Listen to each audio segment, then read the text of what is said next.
see what your daddy bless you with. Do you know who you're wrestling with? And I'ma throw it back.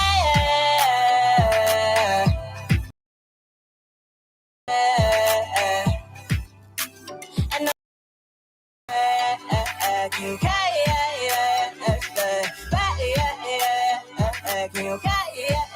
Here we go now. I like the way Shawty's grooving, the way she rock her body, how it's moving. It's like she riding on the surfboard. I wanna lay down and just take a course. I wanna feel your hips roll around and drop, take it down. I can see what your body's doing. Come on, my baby, let's get to it. Don't switch it out when I push it through. Cause what I see, I wanna feel it too. So twerk, twerk, work, work, twerk, twerk. And she gon' throw it back. And I'ma catch that. And she gon' throw it back. I'ma catch I'ma work, my body can't move no more. Can't catch the beat. Get up slow when you ain't there. Now let me see. Work your body can't move no more. Can't catch the beat, drop it down the low. Pick it up slow when you ain't there. Now let me see. You grind. Move no more. Can't catch the beat, drop it down the low when you ain't there. Now let me see you. Let me see you. Work, work, work, work, work, work, work, work, work, work. And I'ma throw it back. Can you catch that? Can you catch that? I'ma throw it back. I'ma throw it back. Can you catch that? Can you catch that? And I'ma throw it back.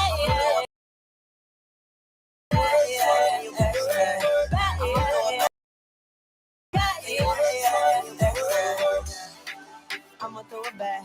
Can you catch that? Can you catch that? I'ma throw it back. I'ma throw it back. Catch that. Everyone has to bring their booty shorts and their bikini. Me and my girls, we step out back.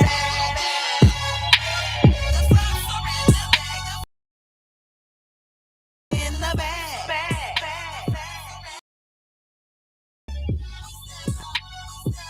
Me and my girls, we step out back. Me and my girls, we step out back. We keep the flats in the back. Popping bottles, popping tanks. Cause we bosses and we back. Cause we bosses and we back. Gotta get off work, gotta hit the girls. My kids good. They understand I'm the trillest chick that they ever had.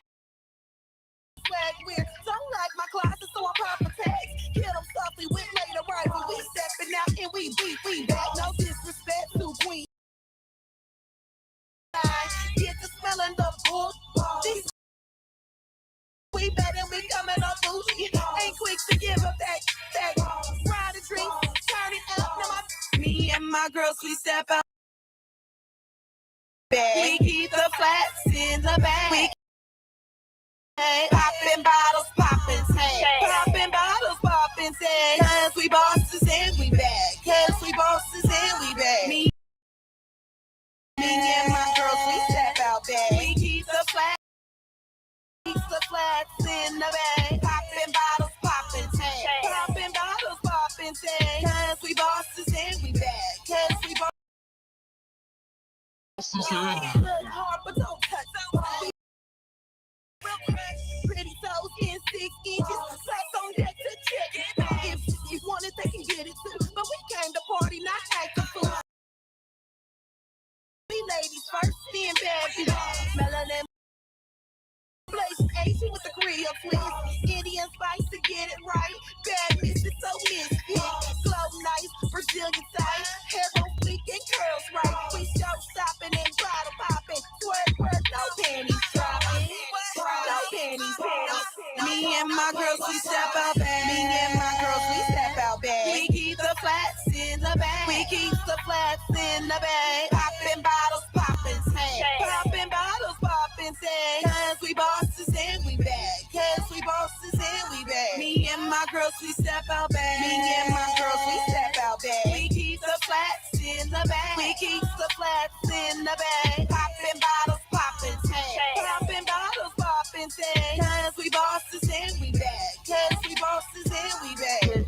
Yeah,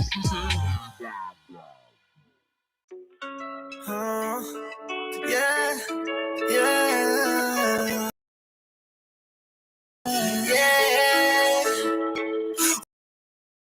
You run away, explore inside your ocean, yeah, let me run away. You know nobody got you like I got you, keep you safe. And if you ever need me, I won't be a minute late.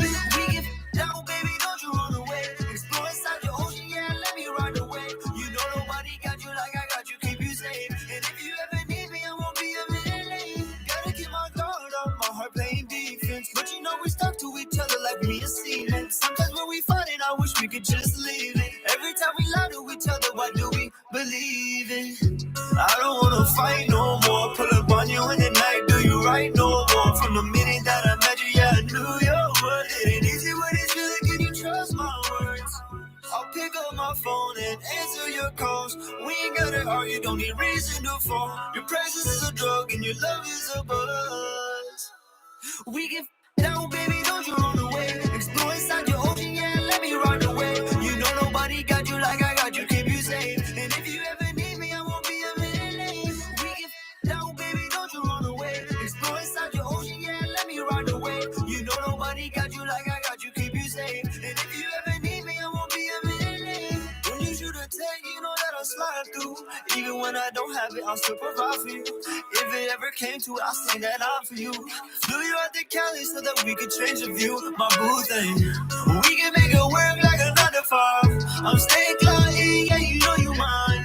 These got nothing on you, so you'll be fine. You have my time, tell them to get in line. I'll pick up my phone and answer your calls. We ain't gotta argue, don't need reason to fall. Your presence is a drug and your love is a buzz. We get down, baby, don't you run away. Explore inside. Nobody got you like I got you, keep you safe. And if you we get down, baby, don't you run away. Explore inside your ocean, yeah, let me ride away. You know nobody got you like I got you, keep you safe. And if you ever need me, I won't be a minute late.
If anybody that don't know about Jubilee, Every 50 years in Hebrew culture, everything got set free.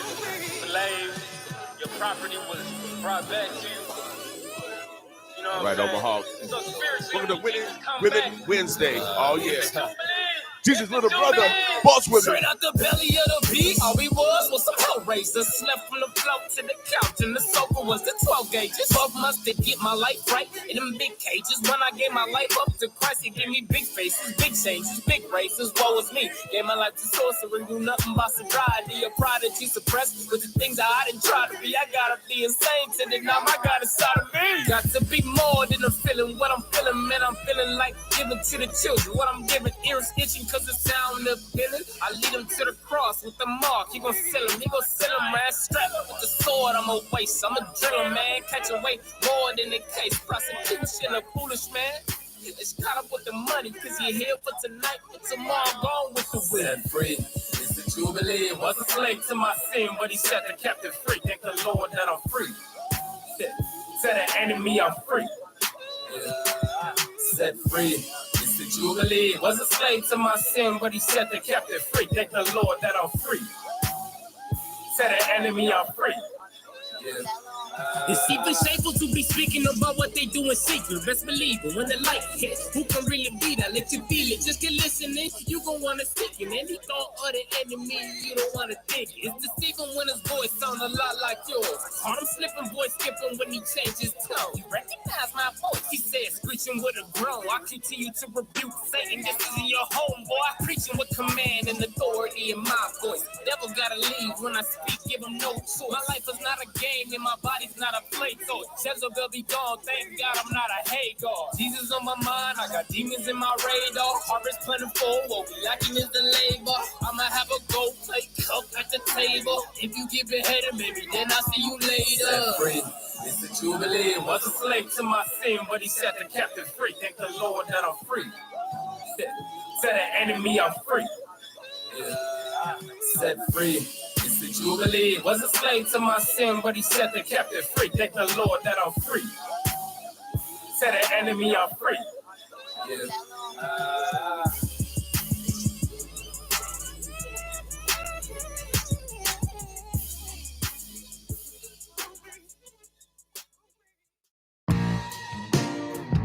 Yeah. All right, Omaha, the birds, the bluffs. That was Jesus' little brother. Y'all didn't know Jesus had a little brother? Now you do, baby. You got little sisters too, for real. I'm his little brother, but they call me William King. They call him Jesus' little brother. He's from Omaha, Nebraska. Man, we actually show love to our neighbors without a doubt. We're doing Jesus work, y'all. You know, sometimes Jesus don't get appreciated. You know, they leaving God out of everything. Out of everything, without a doubt. So, Omaha, today is Winning Women Wednesday. It's 7:17 in the morning. On this day, we acknowledge the women in our lives, from our daughter to our great. Could be a teacher. Doesn't make a difference. We just want you to acknowledge the women in your lives today. Let them know that you appreciate them, that you love them, and ask them to cook you something. Oh yeah, ask them to cook you something. No, I'm just kidding. Yeah, for real, ask them to cook you something because they cook better, without a doubt. So, Omaha, we're going to enjoy ourselves today. So, being purposeful on the knowledge of women in your lives, without a doubt. We got a guest in the house. We're going to introduce them. You know how these stars are. Omaha, they got their own nouns, verbs, adjectives, prepositional phrases, all yes, and predicates to introduce themselves. I'm going to let him introduce himself. We'll get right into the dialogue because he has some responsibilities. He's a father. He got to take his children to school this morning, but he came through and slide through on us first. Shouts out to all of the drivers out there that's transporting our precious cargo, our children. How you doing today, bro? I'm doing all right, man. Good to be here, man. Thank y'all for having me on this platform. I want to let people know who you are. I'm T. Barlow, local Christian artist here, also a pastor, working on a church plant as we speak. Also, right now, currently preaching at St. Matthew Missionary Baptist Church. Okay. And yeah, man, so that's for starters. Okay, heck yeah. So, so what you got going on? All right, so, well, the other night, I met Miss Corte and passed her a flyer. She invited me to come in and talk about this event that's happening at the Hope Center. It's a Step Ahead Mentor Celebration. The Hope Center is trying to basically encourage people to step into the mentorship position and find a kid that could use a mentor. And we want to celebrate mentors because mentoring kids are obviously some important work. You know, we have a lot of kids who are just basically without somebody here to guide them along the way, to kind of disciple them, to train them up, to give them something to do and so forth. And so in celebrating mentors, they brought along me and another fellow Christian MC by the name of Andre Wright, and asked us to come and perform at this celebration. And this is taking place on Thursday, the 27th.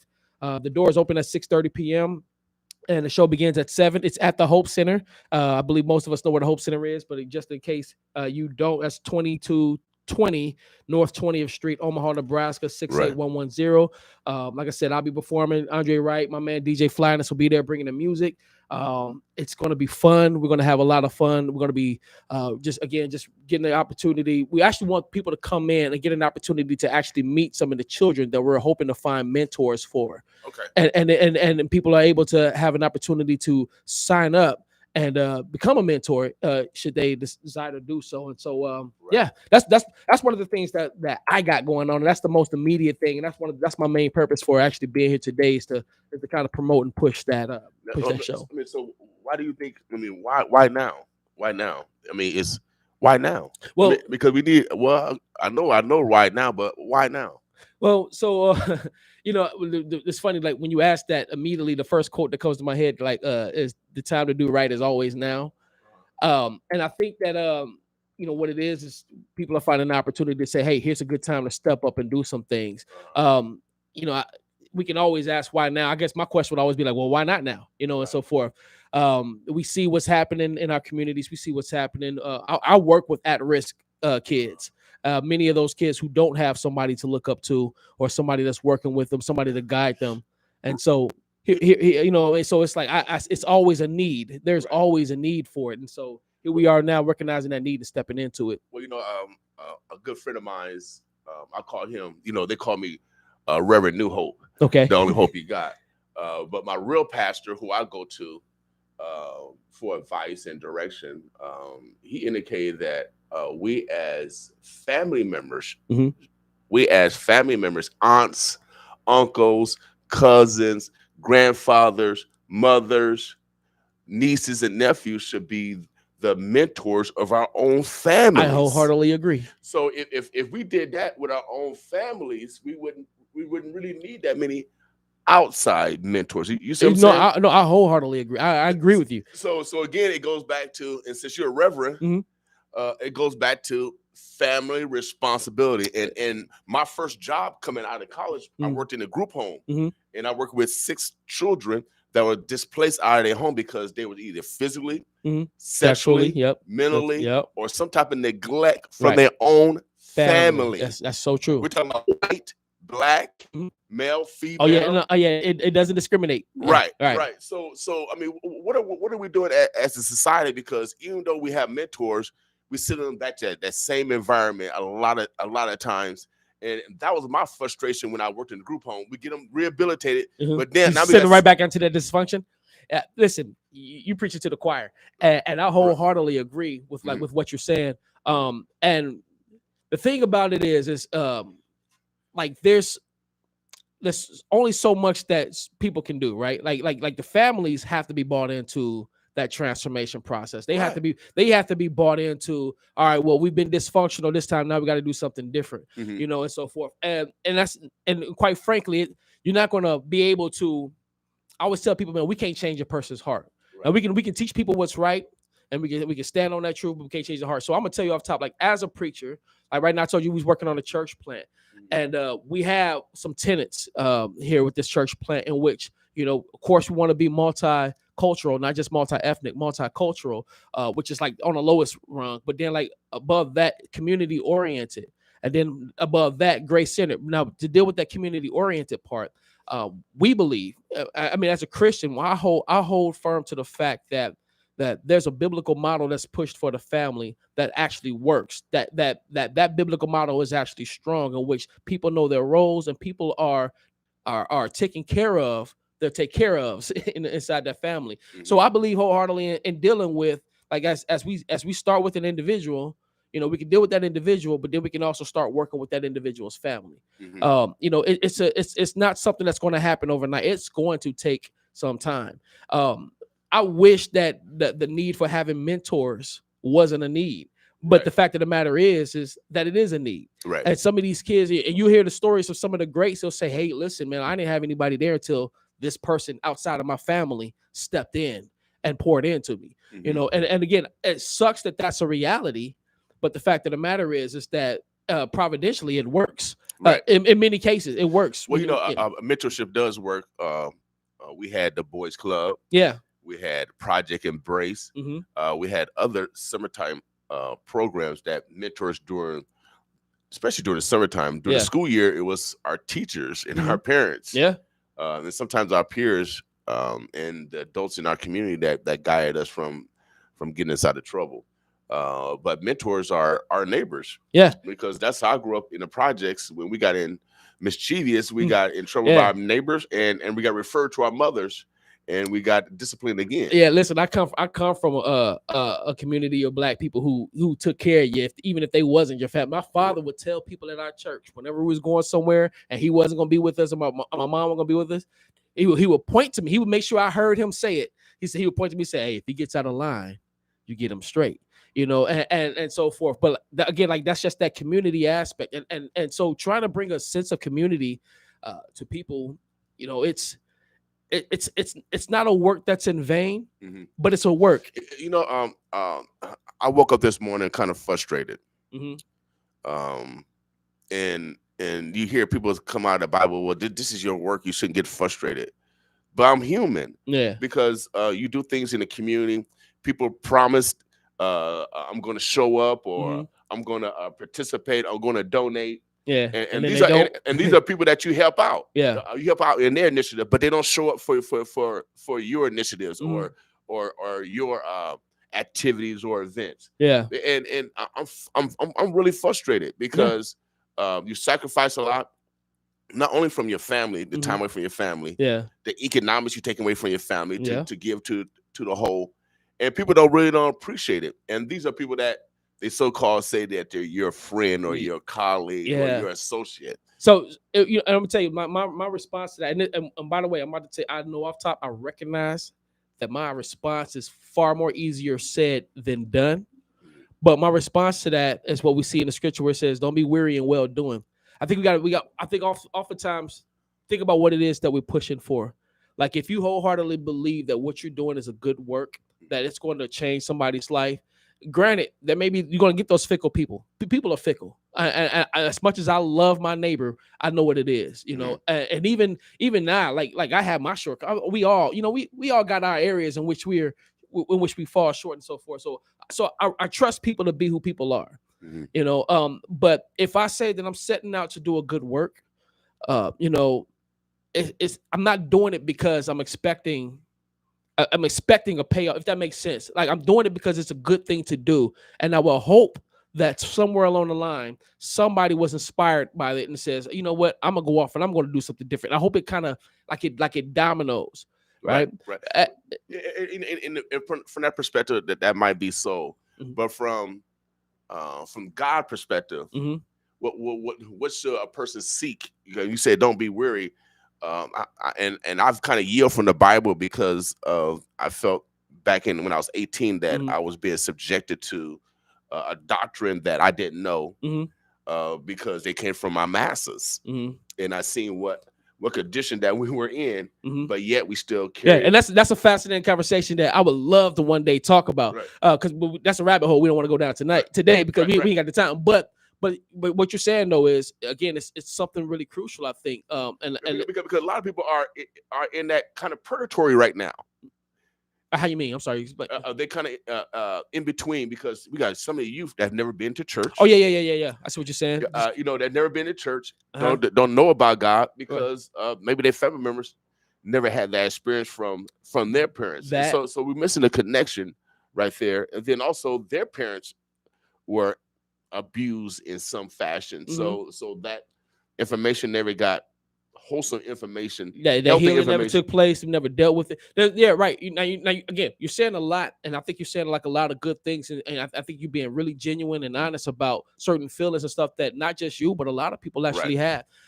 Which brings me to like what it is that I do and why I do it. So like as a preacher, for me, it's super crucial for people to understand the gospel, what the Bible teaches and what the Bible doesn't teaches. What is it? Because there's what people think the Bible says, and then there's what the Bible actually says. There's people who think what Christianity is, and then what Christianity actually is, and so forth. Which is why like I do the music the way that I do, and in a way to teach the Bible and to teach the application. Now it's more than just having the head knowledge of it, right? You got to have the application. Well, what's the application? Well, Jesus, when he was on earth, he took the all of the commandments and he says, man, here, love the Lord thy God with all your heart, mind, and soul, and then love your neighbor as you love yourself. Okay. So that love your neighbor, right? It's a very crucial command, and it means so much more than how we play it oftentimes. I mean, loving my neighbor means that I'm not going to steal from him. It means I'm not going to cheat. It means I'm not going to lie to him. It means that if I see a need, I'm going to fulfill it. It means that, and it doesn't matter, I would go so far as to say it doesn't matter if they're believing what I believe. If there's a need that needs to be met, it doesn't matter if they identify as my friend or my enemy. And that's a super crucial thing right there, to love your enemies, and so, when we talk about the kind of like the ignorance of what Christianity is, and again, I know we probably didn't want trying to go that way, but but when we talk, we got time. Yeah, that's cool. Until you got to go. Yeah, yeah, that's cool. Actually, we're making great time. When we talk about these truths and how they should be applied in life, you are right. They don't get totally rightly taught in our church services, so forth, on so many levels. Right. And so I think you asked the question to like, man, what is it that we're like, from when you say from God's perspective, what is it that we're doing it for? Like, where's it go? Well, we do it to the praise of God's glorious grace, and I believe this is a hill I would die on, that any work done in love is not a work that's done in vain. Okay. All right. Yeah, I'm not saying a lot. I mean, I agree to so when that person feeling that they're not getting the same back, should they just pray? Yeah. Well, I mean, because ask God for strength, because sometimes you want to quit, you want to yield because you get tired of no one's waking up. And right now I feel like we in the time a lot. Yeah. Like God, I'm going back to God. God, I want to say, but then I go back. I can't say no more. I'm going back again to God, and I'm going, and that's what I feel like I'm in that cycle, especially since I have the responsibility of having a mic. Yeah, and we have a young people that's listening to us. But I do get reinforcement from the young people because a lot of times they say, "Well, you such and such," and I don't realize they recognize me until someone say, "You such and such." Yeah. So we do have influence. Yeah, indeed. And and like I said, like, there are some times, I'll be honest with you. There are some times where, so I work for a company, and by the way, the company that I work for does not necessarily reflect, my views doesn't necessarily reflect the views of the company. I can say that, but I work with some at-risk teenage girls, and years ago, my first year working there, I was just having a really bad week and a really rough, especially like the Saturdays was like always like, I was burnt out. I was tired. I was like, you know what? I don't know if I'm coming back next week. I remember like thinking that, right? Right. Because these girls were acting out. They were showing they was doing the most that day. And this just so happened to be like the Saturday right before Father's Day that year. Right. And so as got my mind made up that I'm ready to quit, these knucklehead girls had set off to the side, somehow snuck a big, huge Father's Day card telling me Happy Father's Day, and then writing in there how much they appreciate me putting up with their mess, because most people would have quit on them. To this day, I'll deny it, but I'll be honest with you, I got misty-eyed. Right. And that was almost 6 years ago. Almost 6 years ago. I'm still there. Right. I was ready to quit. And it was like in that moment, it's like sometimes when you're ready to quit, we don't realize that see it, we're actually making a greater impact than what we think at. God has this way of taking nobodies and doing big things in people's lives. And sometimes you don't even know that he used you in such a manner. You know, so I would say it to this, man, if your passion is stemming from a love of people, a sense of community, you know, and so forth, like if you have that in you, I would always encourage a person will continue to do that. You know, um, from I would definitely encourage praying and talking to God. You know, because none of this can be done. See, a lot of people use Philippians 4:13 for basketball games and, and stuff like that. Philippians 4:13 says, "I can do all things through Christ which strengthens me." They use that verse for sports and Olympics, you know, for frivolous things, but really that verse is about well doing in a time of trouble. You know, and sometimes in the time of trauma, specifically, he was speaking of persecution. He said, "Man, I can endure this persecution through Christ." You know, Christ is our strength. You know, we hear these songs growing up. Jesus loved me, this I know, for the Bible tells me so. Little ones to him belong. They are weak, but he is strong. So we're weak, but he is strong. So my strength to continue in times when I'm ready to quit comes from him and from him alone. You know, and that's not a mystic you know, it's a supernatural. It's not some spooky thing. Like, no, that's the truth. He is the source of my strength. In him I live and breathe and have my whole being. And that's what allows me, regardless of who's showing up for me, regardless of who's patting me on the back or not patting me on the back, that's what empowers me to continue to push on. So I understand your struggle. I get it. Because listen, every Sunday in my church, we got about like 10, maybe 15 people max. We got a big building, 10, maybe 15 people max. It's really easy to look at those numbers and get discouraged. But the fact of the matter is, those 10, 15 people that I have right there, they are in my pastoral care or my father's pastoral care, and we're sitting there and we're feeding them. And those people hopefully are going out and they're feeding people in their immediate area. And then when I go to work, I got people with whom I'm interacting with and that I'm feeding on a day-to-day basis. And whether I see results or not, it's really like none of my business.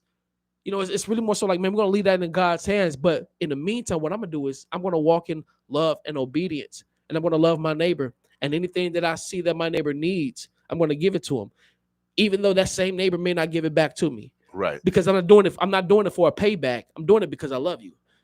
If that makes sense. And that's what pushes me on. It does make sense, but man, we still human though. Yeah, true.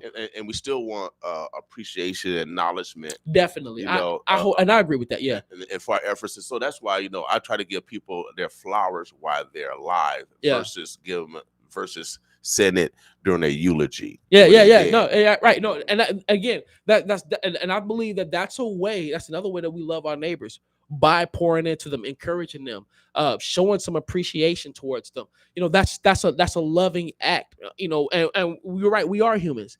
You know, because everything that I'm saying, I want to make sure I'm crystal here. I'm not saying that that I'm altruistically just perfectly just doing these things without having some type of discouragement along the way. It does happen. Right. It does happen. And you asked earlier, it's like, well, what do you do then? Do you like, yes, I go right down on my knees and I say, you know what, Lord, like, help me to remember that everything that I have, everything that I'm able to do, I don't deserve. You know, you've graced me with this. And so now I'm just going to trust you with this. And all I ask is that you order my steps, lead me in the path of obedience, Lord. And then typically what ends up happening is somehow by the grace of God, somebody comes right in and pours it. Not always. There's some dark and lonely nights, but like every so often, I get people who are just encouragements to me. Right. They're saying like, "Hey, listen, I appreciate what you're doing. I see you working. You know, like you're feeding." And to which, after having said all of that, the only thing I can say is to God be all the glory.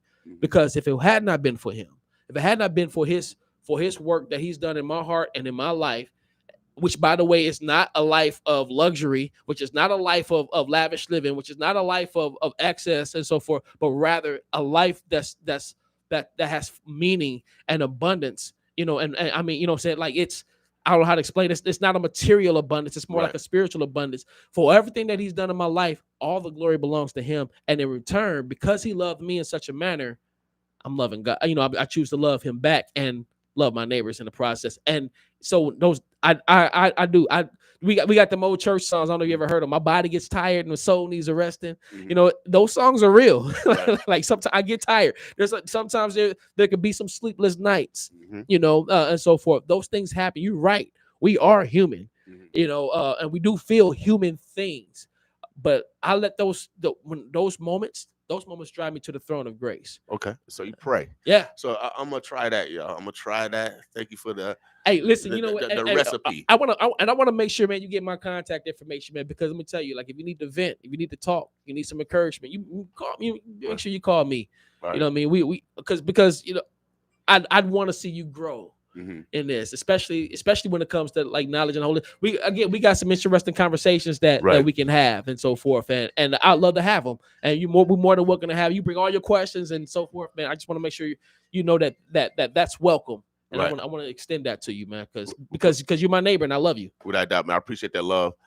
Because I mean I've been struggling and I'm one, you know, I grew up in the project, so Yeah. but I'm trying to be diplomatic. Uh-huh. But I want to tear people up because I'm in this for 5 just been suppressed.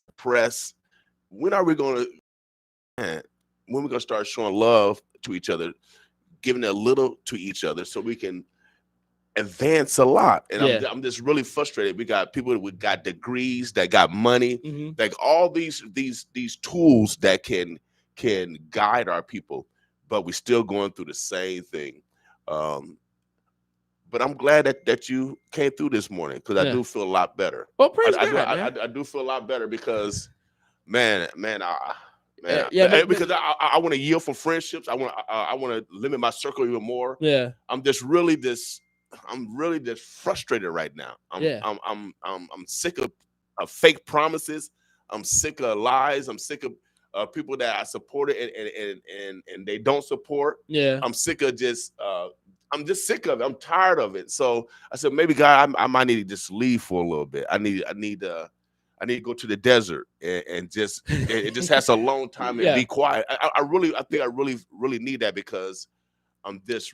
And maybe it might be Corona because we're dealing with a lot of illness. Yeah, and we're dealing it can be a plethora of factors, man. Right. That's true. You know, and let me tell you, man, don't neglect that alone time sometimes. Like getting a peace of mind and taking some time to meditate on some good things. And one of the things that you know, when we talk about meditation, I'm always like when it comes to meditating, I'm not talking emptying your mind. I'm talking about like taking something as wholesome and solid as the scripture. Again, this is a hill I would die on. Something Right. as solid as the scripture, and looking into those words, and you'll find that there is hope out there, and that hope is in God.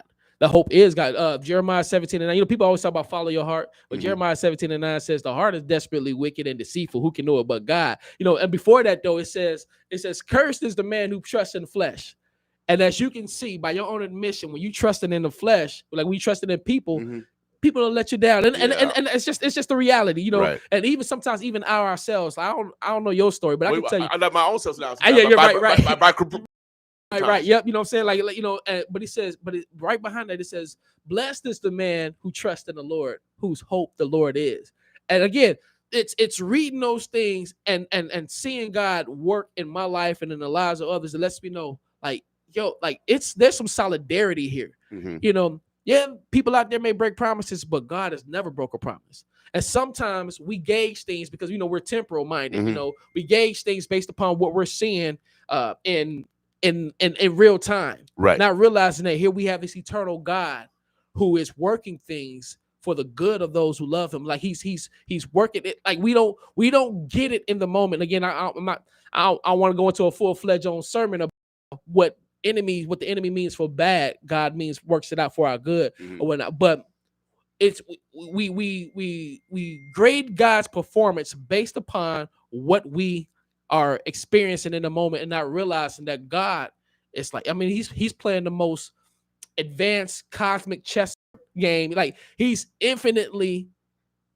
beyond, like in steps Right. than what we see sometimes, and we don't see it, we don't get that. But to get back to kind of like what you were saying is, it's you get tired, you need that alone time, take that time. I would always encourage somebody to take that time to go into the scripture. And again, some people who aren't really like well exercised in the scripture, right, I'll make myself available. I do a Zoom Bible study every week, okay, for part of our church plan. Okay. I'm always online. I got I got didactic music that teaches things. I've been working on a project now, and if it's okay for me to talk about Go ahead. So I just released an album called The Potter. It's an acronym, POTR. It stands for the people of the robe, and it's speaking to how we who are in Christ, we have on the righteous robe of Christ, and the whole premise of the album is saying that that God, who is the potter, who forms us in His image, takes care of us. And sometimes it may seem like we're in a fire and that we're getting destroyed, but really all He's doing is burning off impurities and making us and shaping us and molding us in His image. And that album can be found everywhere.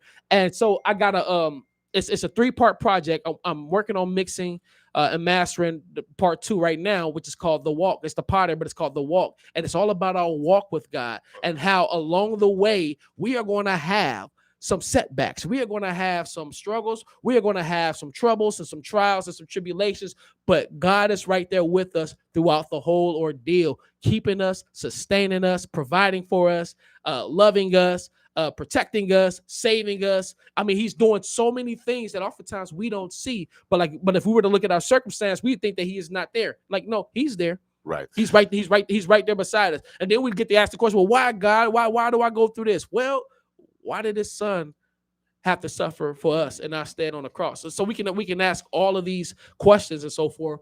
But it's the whole project is meant to encourage people to hold on to God's unchanging hand and to say that, listen, God is a very, very present help. There is no instant, there is no millisecond where He's not present and knowing what's going on. And sometimes it may seem kind of crazy in the midst of the trouble, but let me tell you, sometimes we go through things. Again, I'm trying to make a really long story in my life short. Sometimes we go through things, right, and we don't understand it in the moment.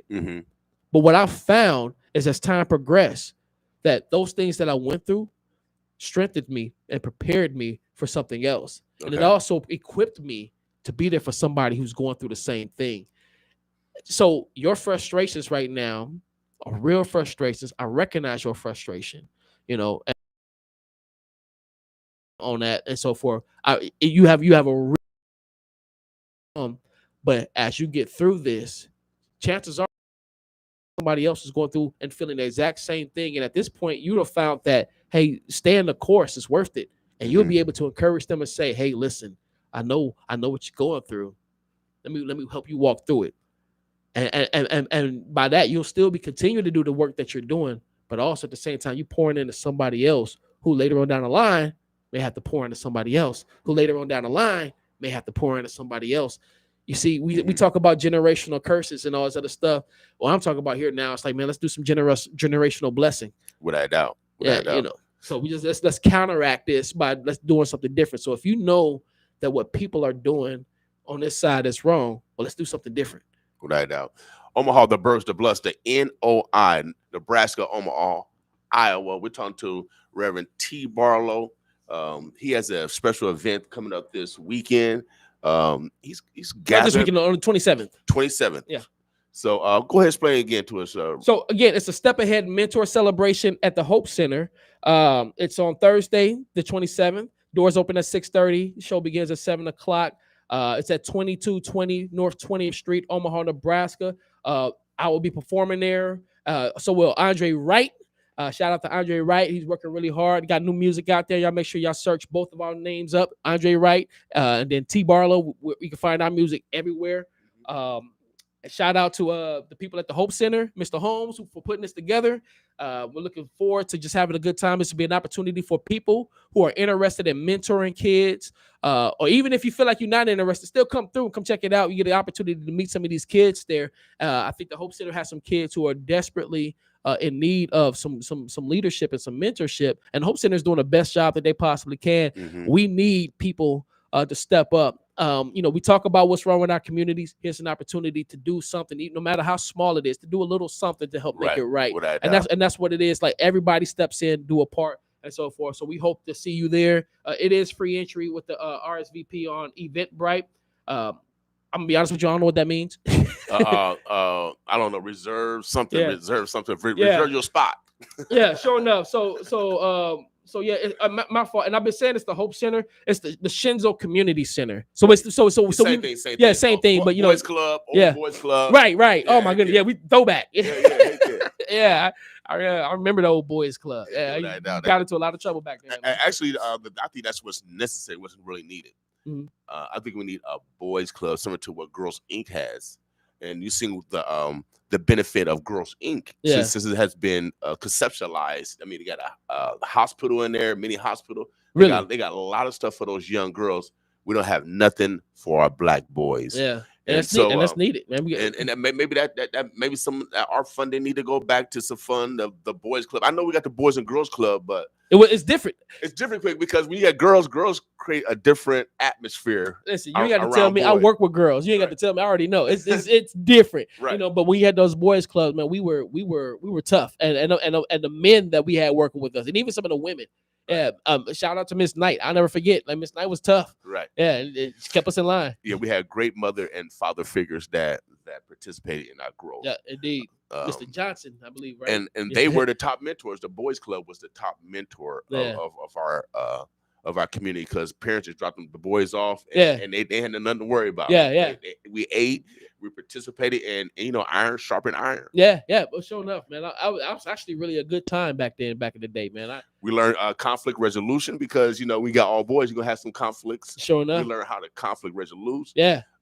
All those things. It's funny that you said that because I teach that a lot now. You just reminded me that I did learn that there. Yeah, I teach conflict resolution a lot to all the kids, time. and it goes back to what I'm saying. Like, man, you pouring into these kids. Mm-hmm. It may look like we're not listening, but we are, and so forth. And here I am now as an adult teaching those very same principles to the kids that I work with on a daily basis. And even the boys club, you had the midgets, the intermediates, and so the midgets, you can't, you're not mature enough to come on the intermediates. Intermediate wasn't mature enough to be where the seniors were. And so we had our own levels of maturity. Yeah, you felt like something when you went up a level. Right. So you had a sense of pride also. Yeah. Man. So Omaha, the Burbs are blessed. We're talking to Reverend T. Barlow. Again, he has a very special event coming up, a mentor event on the 27th of this month. We probably I'm gonna keep that flyer. We're gonna continue to mention it because it's necessary that we look out for our brothers and sisters, our neighbors. I mean, this is how I grew up, and without my neighbors, oh man, I don't know where I would be right now. Yeah, indeed. Because our neighbors fed us, mentored us, disciplined us, praised us. I was just about to say spanked us a little bit. Yeah, competed with us because back in the day we competed against other neighborhoods, so we appreciated our neighbors because of their skill sets. Yeah. And so no, man, you are necessary. Keep doing what you're doing, and anything else in the future that you're gonna do in regards to our young people. I'm with you. Yeah, man. Listen, I appreciate that, man. Y'all just keep me in y'all prayers. Again, just T Barlow. You can Google me. You can find me just about everywhere: Spotify, YouTube, Apple Music, all that. I would love for y'all to just tap in and listen to it. I definitely would love for y'all to show up on the 27th at the Hope Center. But before we get out here, I got a track, and this is radio edit, right? Yeah. It's Christian music, so it's all good. Yeah. So now, what's the name of this song? It's called MM. You just sent it to me. It was probably Yippee Ki Yay. I don't know what it is. Oh no, that's the Potter. The Potter, y'all. We listen to my man Reverend T. Barlow. You heard it here first. New music, 95.7 The Boss.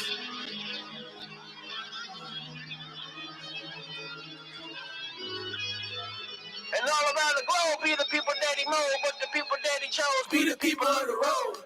I praise the Lord because I was prodigal, he found me. Even though I was comfortable in my surroundings. Lounging with a stony heart, he took it out me. I'm thinking on his goodness night and day like I'm Albie. Surely Christ rules everything around me. Scream from the top of my lungs, about to pound it. He took them nails in his body, thinking about me. Set aside his crown and laid it down, it was a robbery. Barely was a murder, gave his life as an offering. Died and then he rose to be the first of many offspring. Washed in the blood, God, it took the crud off me. Amazingly, the pain of my Lord like a softie. Scripture got a right, get in the word, keep it salty. Holy Spirit helping me remember what he taught me. Man, I get joy contemplating how he brought me out of my bondage. I just seek him, y'all, he sought me. Woke me from a slumber like a fresh cup of coffee. Yeah. If I didn't overslept, that is coming, it'll cost me more than I could ever dream of paying. It is costly. Yo, what kind of love will make my God come off the throne? Paying off my debt like it was something that he owed. And he was so efficient with the mission, and it shows when the Spirit gives the sinners to listen. And we go from the children of perdition to the people of the road. Woo!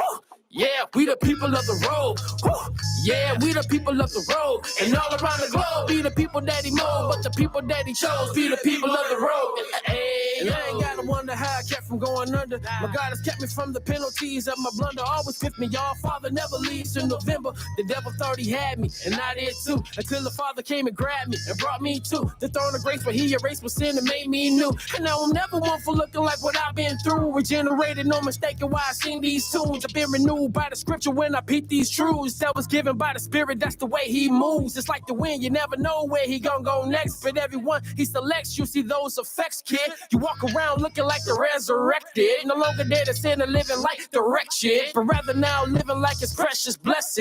Bride for whom he died and whom the Father elected. Without the Holy Spirit, people stay rejected. God's salvation and the gospel message, just doctrine straight from the text, respected by repenting of your sins and stepping into his blessing. What kind of love will make my God come off the throne? Paying off my debt like it was something that he owed. And he was so efficient with the mission, and it shows when the Spirit gives the sinners to listen. And we go from the children of perdition to the people of the road. The people of the road. Woo! Yeah, we the people of the road. Woo! Yeah, we the people of the road. Woo! Yeah, and all around the globe, be the people that he molded, but the people that he chose, be the people of the road. And all around the globe, be the people that he molded, but the people that he chose, be the people of the road. Saying all around the globe, be the people that he molded, but the people that he chose, be the people of the road. And all around the road, be the people that he molded, but the people that he chose, be the people of the road. And all around the globe, be the people that he molded, but the people that he chose, be the people of the road. Saying all around the globe, be the people that he molded, but the people that he chose, be the people of the road. Saying all around the globe, be the people that he molded, but the people that he chose, be the people of the road. Yeah, and all around the globe, be the people that he molded, but the people that he chose, be the people of the road. And all around the globe, be the people that he molded, but the people that he chose, be the people of the road. And all around the globe, but the people that he chose, be the people of the road. Yeah, yeah, yeah. We the people of the road. Yeah, yeah, yeah. We the people of the road. All right, man. That's my man, Reverend T. Barlow. Oh yeah, kicking that spiritual hip hop, man. You know I love spiritual hip hop. Like he like the gospel gangsters. Without a doubt. We've been doing this for a while. So man, how can they get to your music? All right, so yeah, you can Google T Barlow. You can find me on YouTube at T Barlow. You can find me on Amazon, Spotify, anywhere you stream music. T Barlow. I also have a website, www.barspitters.com. Okay. www.barspitters.com. That's for Biblical and Reformed Spitters. And on there, you can find just like links to where my music is and so forth. Bandcamp. I got a whole album on Bandcamp that I couldn't upload anywhere. It's called The Underground Railroad because I use other people's beats, so I couldn't make money off of that without getting sued. So I uploaded it on Bandcamp. But check out the Underground Railroad project. Then there's the project I just released called The Potter, which stands for the people of the road. You just heard the title track from that album. And then on that on the upcoming project, man, shout out to I got some local Omaha talent. Some you may know, some you may not. Like for example, Just B. Yep. Just B came through and sang on a couple of tracks on this first project that's just released. Just B is a beast. Shout out to Just B. That man has done some wonderful work for me. In particular, a song called Glory. That's the first song that we worked on together. You can find that on YouTube. That's a very personal song that talks about one of those struggles that I went through, and so forth. So y'all can check that song out. Then there's also Andronika Teal. Y'all know who Andronika Teal is. You gonna know because she's a beast. She Jayla Hill. Y'all know who Jayla Hill is. You gonna know because she's also a beast. So so I got some. Then I'm looking to work also with another lady by the name of Jasmine Rose. Again, these are some names that you may not know, but it just goes to show. I picked some of my more unknown people who has talent because Omaha is like just seeking there's so much talent here. Without a doubt. I mean, we play it every morning. We play it every morning. So much. And so I'm looking forward to just giving an opportunity to put them, to show them. Oh, shout out to my niece, and Alisa, my daughter, my own daughter, my blood daughter, Bree Elise. I mean, just so many different. I'm pulling a bunch of unknowns, people who are some rarely knowns, and I brought them onto this project because they're dope, and I love their voices and so forth. And I mean, this project is going to be, I think some of my best work, just some of my best work. To the praise of God's glorious grace, and I think it's just going to get better. Shout out to the Humble Kings Radio Show on Facebook. We used to be local here with our show. We're not. We're going to try to see about probably doing that again, but really more so like an internet thing right now. So shout out to DJ Flyness, GT Don, JC Music. Shout out to my boy Jay Reed. I mean, Humble Kings. Every parade, when you see first student, the school bus company, you see us. Okay. The Humble Kings we the ones who are performing on their trailer. Okay. Shout out to first student. First student is always hiring. So if you're in Omaha, you're looking for a job. First student got that. They got that work. So holler at them. So I really appreciate them. Again, one love to the Hope Center. One love to Andre Wright, Jesus' little brother. I should have started calling names, man. I just want to start shouting out all my. Oh, heck yeah, man. It's all good. Yeah, grace and peace to all y'all Omaha artists, man. I love y'all to life. Omaha, Nebraska, the NOI, the Burbs, the Bluffs, it is 7:59 in the morning. Today is Winning Women Wednesday. We are very purposeful on acknowledging the women in your lives, from your daughter to your great, whoever she is. Women go through a lot of abuse, and they don't even tell their spouses sometimes of the abuse that they go to. So we just want to acknowledge the women in our lives, without a doubt. And if you are having trouble seeing us on my Facebook page, please go to my YouTube page. I put it in the link. Just go to our YouTube page and make sure that you can see the complete show without any interruptions. And so, Omaha, the Birds of Blessed, we are blessed to have Reverend T. Barlow in the house. He has a very special event next week on the 27th, next Thursday. Step Ahead Mentor Celebration. They're going to have music, food, fun, live performances by Andre Wright and T. Barlow. Doors open up at 6:30. Show begins at 7. It's a free entry. All you got to do is just register on Eventbrite so they'll know how much food that they need to have, beverages that they need to bring. It's a celebration of National Mentoring Month. Again, live music, food, listening, and about mentorship. It's going to be at the Senzo Community Center, the old former Hopescape, the old former Boys Club, 2220 North 20th Street, Omaha, Nebraska. Make sure you guys show up. We'll continue to announce this so you guys won't forget. I know we got a lot of short-term memory people out there. Everybody's high. Everybody's high on something. Prescription drugs, alcohol. We ain't letting y'all get away. Or somebody's y'all high on life.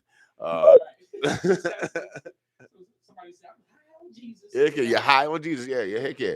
We're gonna bring it. We just want to inform you what's happening so we can actually help out our neighbors. But then also, if you are in retirement age, this is a time where you can come back and volunteer.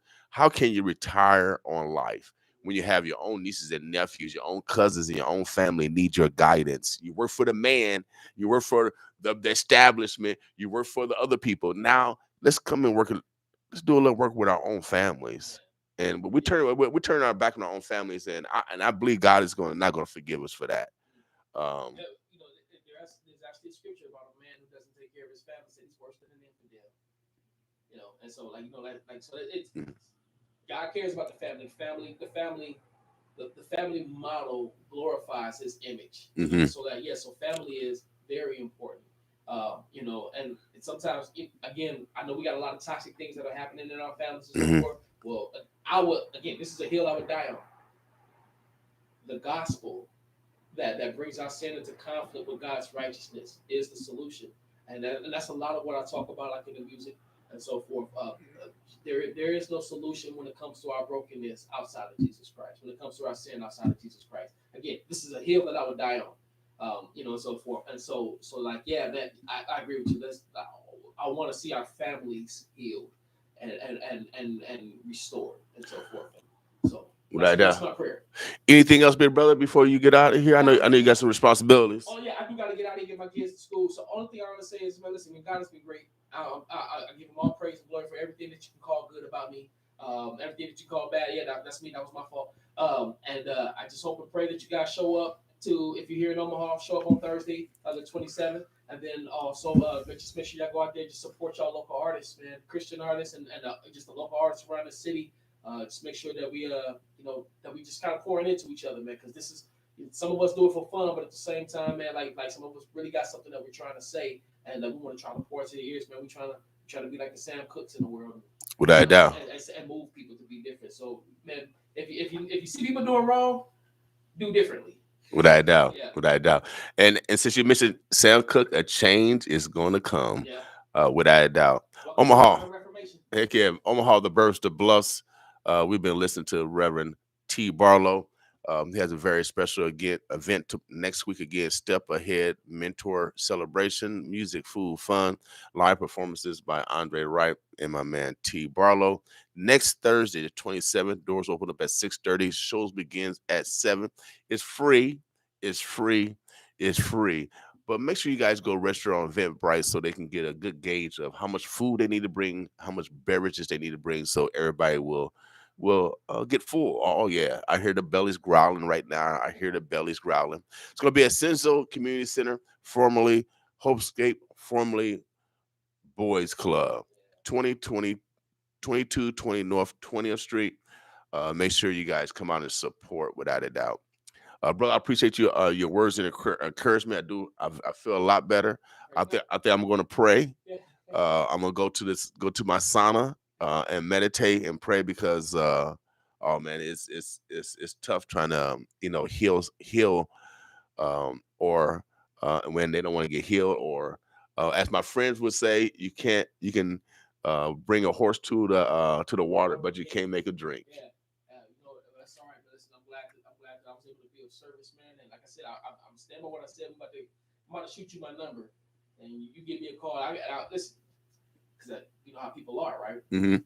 You give me a call anytime, and if I don't answer the phone, leave a message, text me, blow me up, because sometimes I get so busy. Right. I don't want you to think for a second that I don't care about you, and so I'm so sincere. Appreciate it, big bro. Yeah, no problem. Appreciate it. Omaha, the Birds, the Bluffs. We're gonna take a quick break. We're gonna play my girl Riel Kells. She came and supported me. She's from South Sudan. She brought her man. This for those that didn't show up, but for those that did show up, man, it was a collective of our community. We have Asians there, we had Hispanics there, we had whites there, we had Black Americans there, we had African American there from Togo, from Ghana, from South Sudan. So it was we had the world at our event.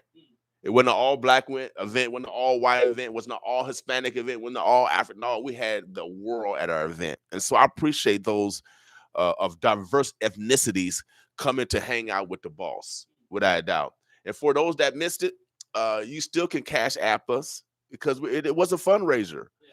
And we need your support. Our revenues also suffered during this pandemic. We went from here to zero. And so you can cash app us, $957 the boss, or you can send it to my PayPal, William King Jr., J. Arthur Jr. at yahoo.com. And you can still participate if you wasn't able to attend. We appreciate your support, without a doubt. Keep praying for us as well. We'll keep praying for Brother Barlow as he continues his journey to bring mentors to our next generation. This is a conduit of opportunities, and as adults and elders, we should be creating conduits of opportunities for our next generation. And sometimes those opportunities is healing. Sometimes those opportunities are fellowship. Sometimes those opportunities are developing new relationship. Everything is not about money. Those relationships can grow into abundance in regards to everything that young person is going to experience. Anything else, Pastor, before you get out of here? Nah, I'm good, man. I love y'all to life, man. Thanks again for having me on. All right, Omaha, the Birds of Blessing. We'll take a quick break real quick. This song is called The Same.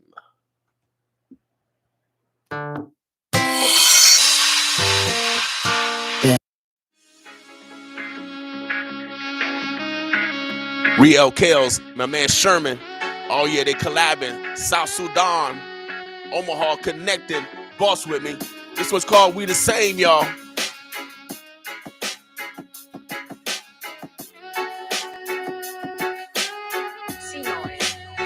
don't come for trouble. We not here to bring pain.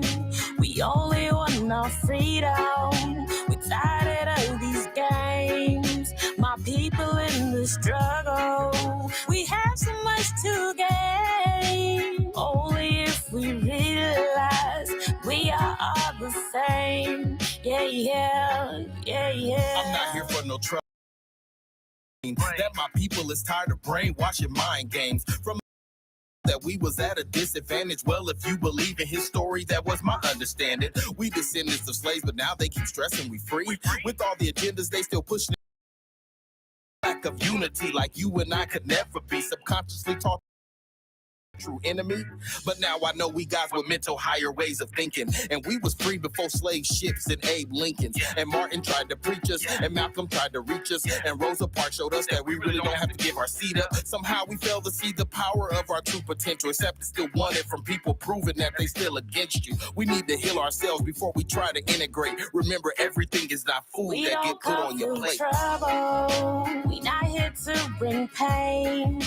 We only want our freedom. We're tired of these games. My people in the struggle. We have so much to gain. Only if we realize we are all the same. Yeah, yeah, yeah, yeah. Living in a land, got our bodies looking de-stressed. Mind going crazy, yeah, what do we do next? Gotta go ahead and get it, push it for a reason. Gotta win and got it for a reason, yeah. Living in a land, got our bodies looking de-stressed. Mind going crazy, yeah, what do we do next?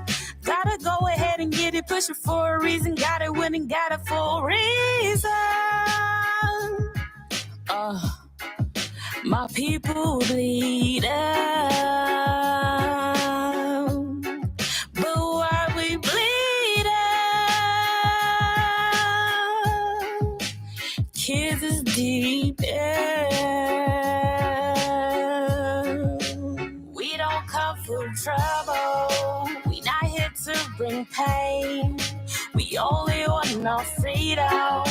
We're tired of these games. My people in the struggle. We have so much to gain. Only if we realize we are all the same. Yeah, yeah, yeah, yeah.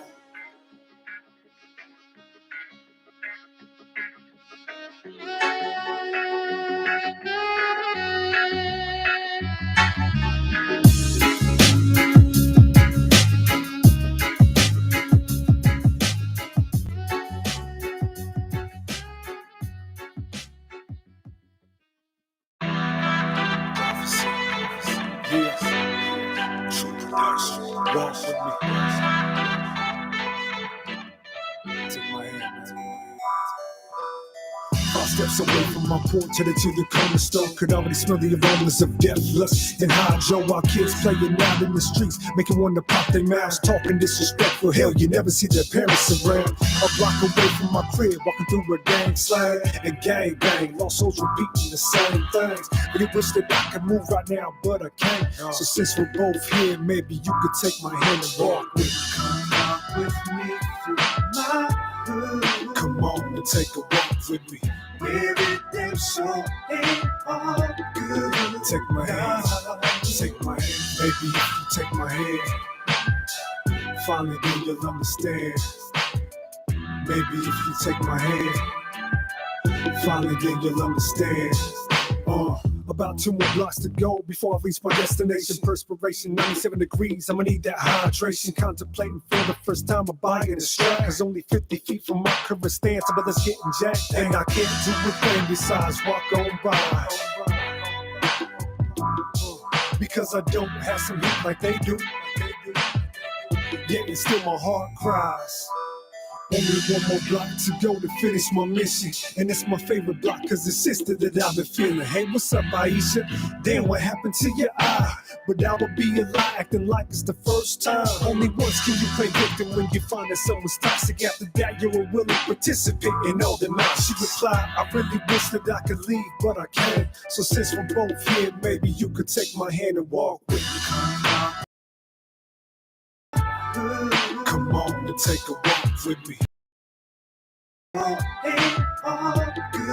Take my hand, baby. If you take my hand, finally get your. Baby, if you take my hand, understand. Oh.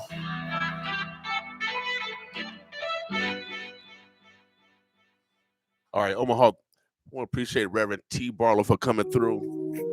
We'll keep it rolling, y'all, this morning. Today is Winning Women Wednesday. Acknowledge the women in your lives, without a doubt. It's been a rough day. I need your prayers, without a doubt. Maybe we need to upgrade. No views, no Boss play, women. so I made a play. No love when I post, had to fade away. Big yacht, first I want a big watch with a big face spinning like a blade. Let me show you how to upgrade. Baby girl, you need to upgrade. Baby girl, you need to upgrade. Let me show you how to upgrade. Rip socks, now I want them big knots.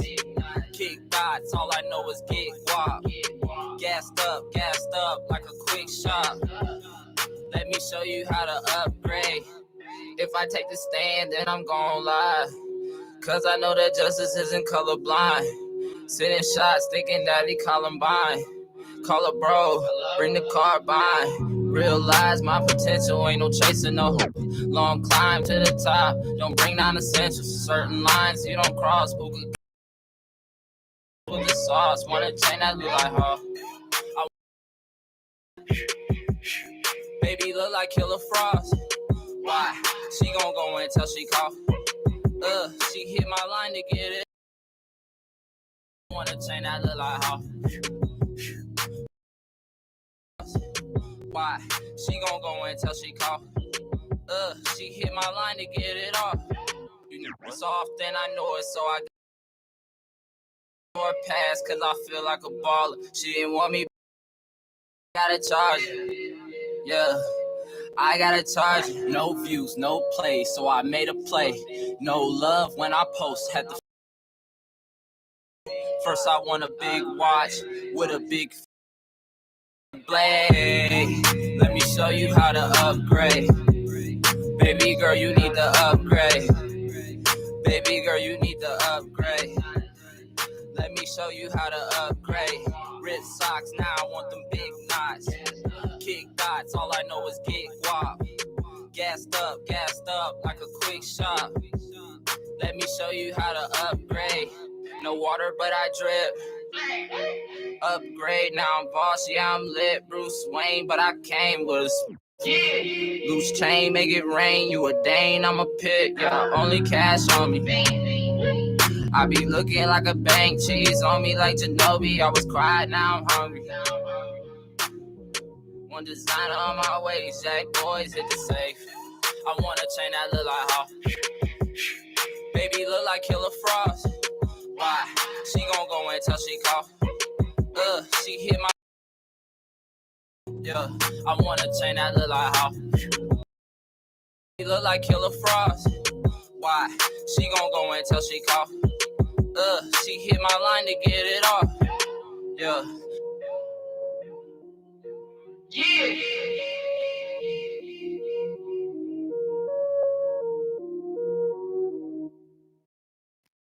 All right, Omaha, the Burbs, the Bluffs. That was my man, Ron Kilo, my man, Phoenix, Prophecy, Riel Kales, and Sherman Wells. It was Boston as well this morning. Again, today is Winning Women Wednesday. We want you to acknowledge the women in your lives. Without a doubt, baby, from your daughter to your great. And since we're talking about women, got a special event coming up next week. My girl Tilly Porter, she's releasing her book, Honest Whole, Honesty Over Everything. Yeah, we need some honesty right now. Somebody need to tell the truth. What's going on? So, again, we want you to be purposeful today, without a doubt. It's chilly out there right now. It's chilly, without a doubt. So, if you don't have to go nowhere, don't go nowhere, really. If you don't have to go nowhere, do not go nowhere. I know the children out there today, so be conscientious of our young people out there because it is cold out there. I mean, I used to ride the bus. And for those that are in need of like clothes or anything like that, there are shelters, there are entities that are giving out hats, gloves, and so a closed mouth do not get fed. And so don't be embarrassed. Don't be embarrassed if you need assistance or help. Everybody needs assistance or help at some time, without a doubt. It could be monetarily, it could be mental, where you just need to talk to someone. It could be physical, where you actually need to get some shelter or whatever. But we all need help, without a doubt. So don't perceive it as an embarrassment or you less than. Everyone needs help. Even the rich, they need poor people to work for them. Or the middle class to work for them. Everybody needs help, in some capacity. So please ask for assistance. So so your family don't have to have that total burden. And that's why we have neighbors, right? All right. So let's be purposeful today. How you doing today, Martine? I'm fine, King. Good morning. Omaha, how's everybody doing? Hope everybody's staying warm out there. It is cold. I'm just getting in. Yeah, and it's chilly. It's chilly. You're gonna need a coat and gloves. Yeah, it's a long johns if you got them. And long johns, especially those that work out in the field. In these streets out here, it's cold, and long-term exposure can be very, very dangerous for the skin. So make sure that you are layering up and you're covered up from head to toe. Yeah, without a doubt. And for our babies, are they in school today? I don't know. They are. Okay. I think they are. They got hybrid classes now. Some online, some in person in class. So I never know. But those, for our little kids are out on the corners waiting for those buses. Make sure, parents, that you're bundling them up very well, because sometimes the buses run late. It happens, and you want to be prepared. Without a doubt. I was having a conversation. I forgot a conversation. Who I was talking to yesterday, and we are just talking about school, and because a lot of kids don't have school clothes and stuff like that. There's always a need for school clothes, and every year, especially in poor families or middle class family, because even middle class are kind of like the working poor now. She suggested that.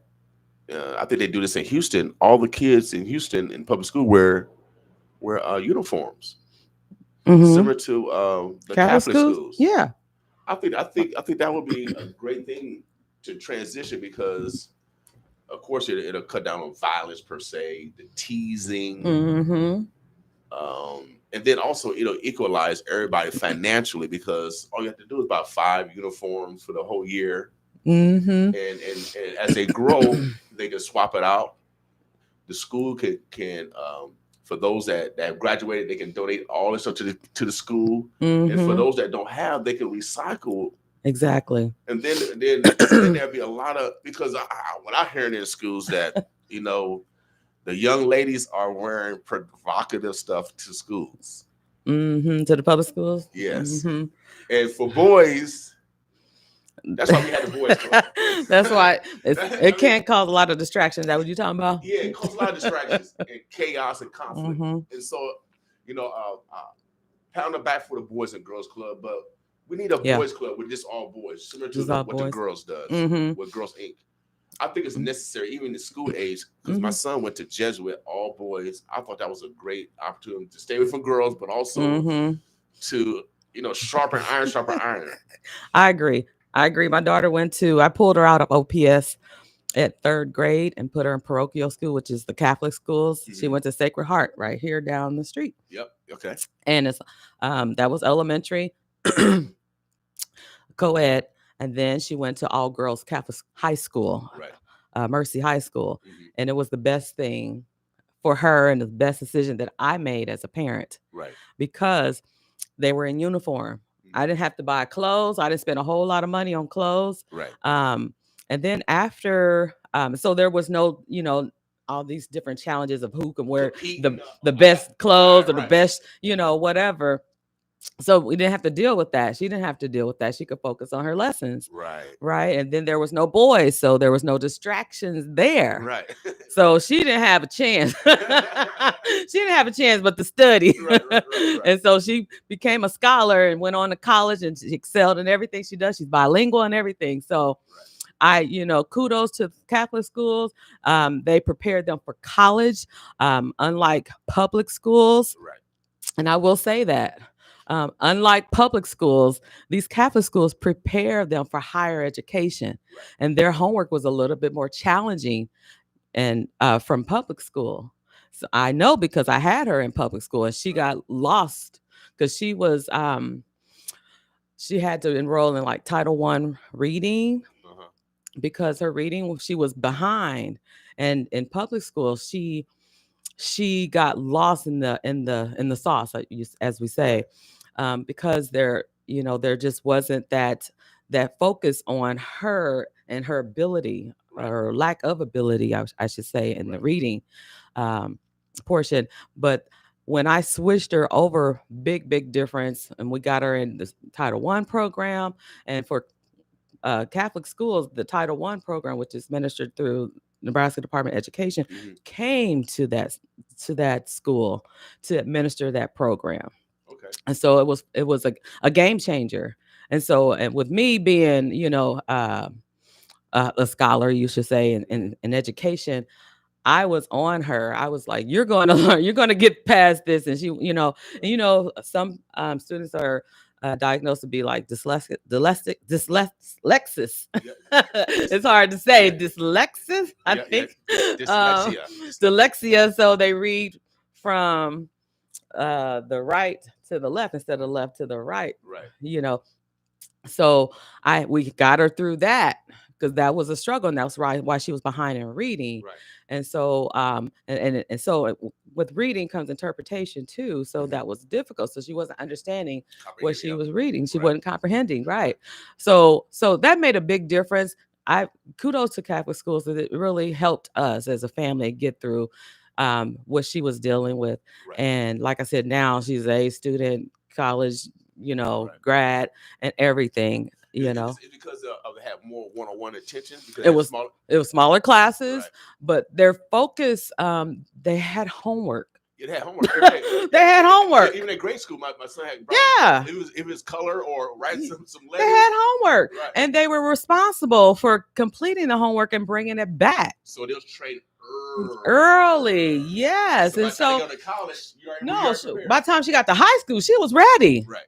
High school is no joke. Catholic high school, they don't play around. Right. So elementary Catholic school prepared her for high school, which then prepared her for college. Right.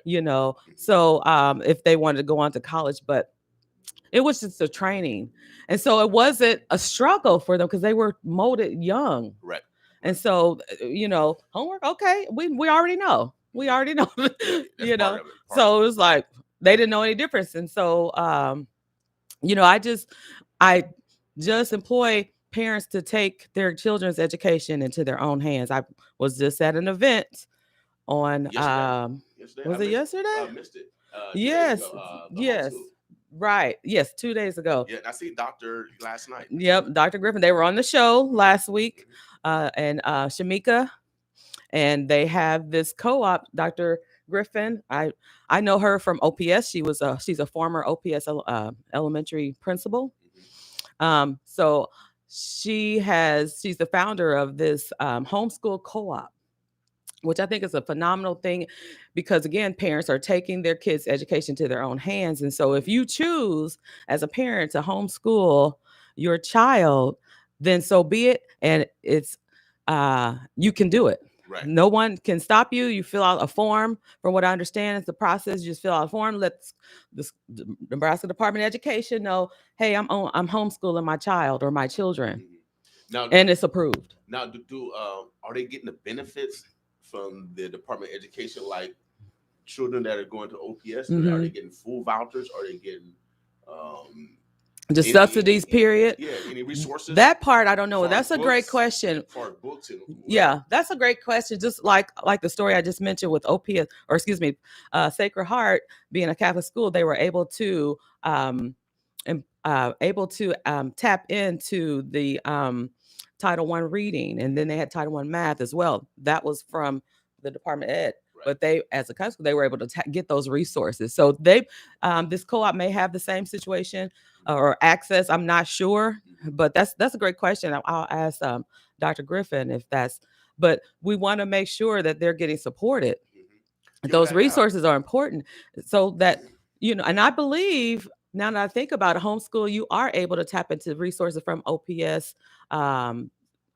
But this being a co-op, I'm not certain, but as just a basic homeschool, you were able to, because I remember just being I worked for OPS for I don't know, 16 years or something like that. So I believe they did good resources. I remember parents coming in and saying, I homeschool my child. I need some resources. I need some books. I need this, that, whatever, that's some curriculum. Okay. And so I do know that part, but with the co-op, I'm not certain. I would imagine it would be. It should be. I mean, yeah. OPS closed. I mean, they closed. Y'all closing our children for real, and we need a plan B. That's right. We need a plan B, and we don't want the options. Yeah, without doubt. And then OPS, OPS. I graduated from OPS. I went to Bryan High specifically because I want to get out of North Omaha. Mm-hmm. I want to get. You sound like me, King. I went all the way to Burke High School because I wanted to get out of the hood. I wanted to get out the hood. Yeah, I want a different experience. Right. I wanted what I thought would be better education. Because we know the farther you go out, the resources, get more resources. So, excuse me, that was my thing. And Burke High School was phenomenal. Bryan High was also. It was phenomenal. Game changer for me. It's a college prep school. And I'm not knocking schools in North Omaha, because that was the times back then. We're in our 50s. So times have changed. Right now, and we're not talking about, like, say, putting school down, because Tech was one of the best schools in the city because it produced entrepreneurs before they closed Tech. But I just wanted to get around different ethnicities and different experiences, and Bryan fulfill that. So and plus it had a college prep education. I wanted to go to college. Yeah. So that and I was just trying to find the flyer. I think I may have already deleted, but just to let people know the name of that co-op. Did they leave a flyer? Let me see. Let me just kind of look it up real quick. Okay, I got it. It's called the Leaders to Legends Homeschool Cooperative. We're building a school. They had an open house on January 17th, which was Monday. And it's located at 1423 Ogden Street, Omaha, Nebraska. You parents out there and surrounding areas, if you are interested in homeschooling your child and you want to belong to a co-op that backs you up and gets you resources and things like that, take a look at Leaders to Legends Homeschool Cooperative. Dr. LaDonna Griffin is the founder, thought leader of that mission. They're homeschooling, helping, and they're just helping children have a different option than the public sector. They had a speaker. Shout out to Nicole Lewis. She spoke of her experience with her child being in a public school and then transferring to a Catholic school and how it made a difference. And she homeschooled and so pulled the child out of public school and homeschooled the child. The child was able to skip a grade because they were in control of her education, because not all kids learn at the same speed. Right. So the history, her husband was there, Leo Lewis, and he spoke on the history of how education came to be and how they formed it into grades by age. But in all actuality, not everyone learns at the same speed. So you might have a 5th grader that can excel like a 12th grader. Right. So why hold them back by grade? Let them be able to excel based on their ability, which I really love that concept. Well, it goes back to the days where you had apprentice and you had the master, whatever, in certain disciplines, and they grew based off of what they learned, not by their age. That's right. Yeah, I get off on a whole tangent when it comes to education because I'm a teacher at the college, but I taught my daughter beyond school, traditional school. I taught her at home, so she didn't have a chance. Right. She didn't have a chance but to learn. So, but I know parents are at different levels. They may not have been at my level where I was, college educated and I was on her about her learning, her lessons. But there's help out there and there's options now. So if that's you as a parent, you are not finding what you need through traditional school, then maybe take a look at homeschooling. Yeah, without doubt. For more information, you can call 402-490-7147. That's 402-490-7147. Dr. LaDonna Griffin. Shout outs to her and her team, Shamika, all of them. There was all these kids there. They had food and everything. We got a tour of the school. It's a building down on 14th and Ogden. I thought I was going to Carter Lake or something when I was going there, but it's down there and it's a big old school. And they have, I think it used to be a church too, because there's a chapel inside. So there. Carter Lake? I think that's still Omaha, but we were going down. You go down 16th Street? Yeah, 16th, and you can like 16th and Ames, and there's that little road that takes you down. Yep. I thought I was going into Commercial Avenue. Yeah, but I think it's still Omaha though. Okay. Yeah, so it's on 14th and Ogden. Okay. All right. Yeah, so she's over there and they're refurbishing the building and they've got some great ideas of type of curriculum they're going to have and parents, you are in control now. Without doubt. Yeah, under her leadership, and she knows what she's doing because she was a principal. Yeah, without doubt. And then also, OPS have a lot of different stressors. They teach in 99 different languages. They have a lot of different languages. So that actually hurts the English kids.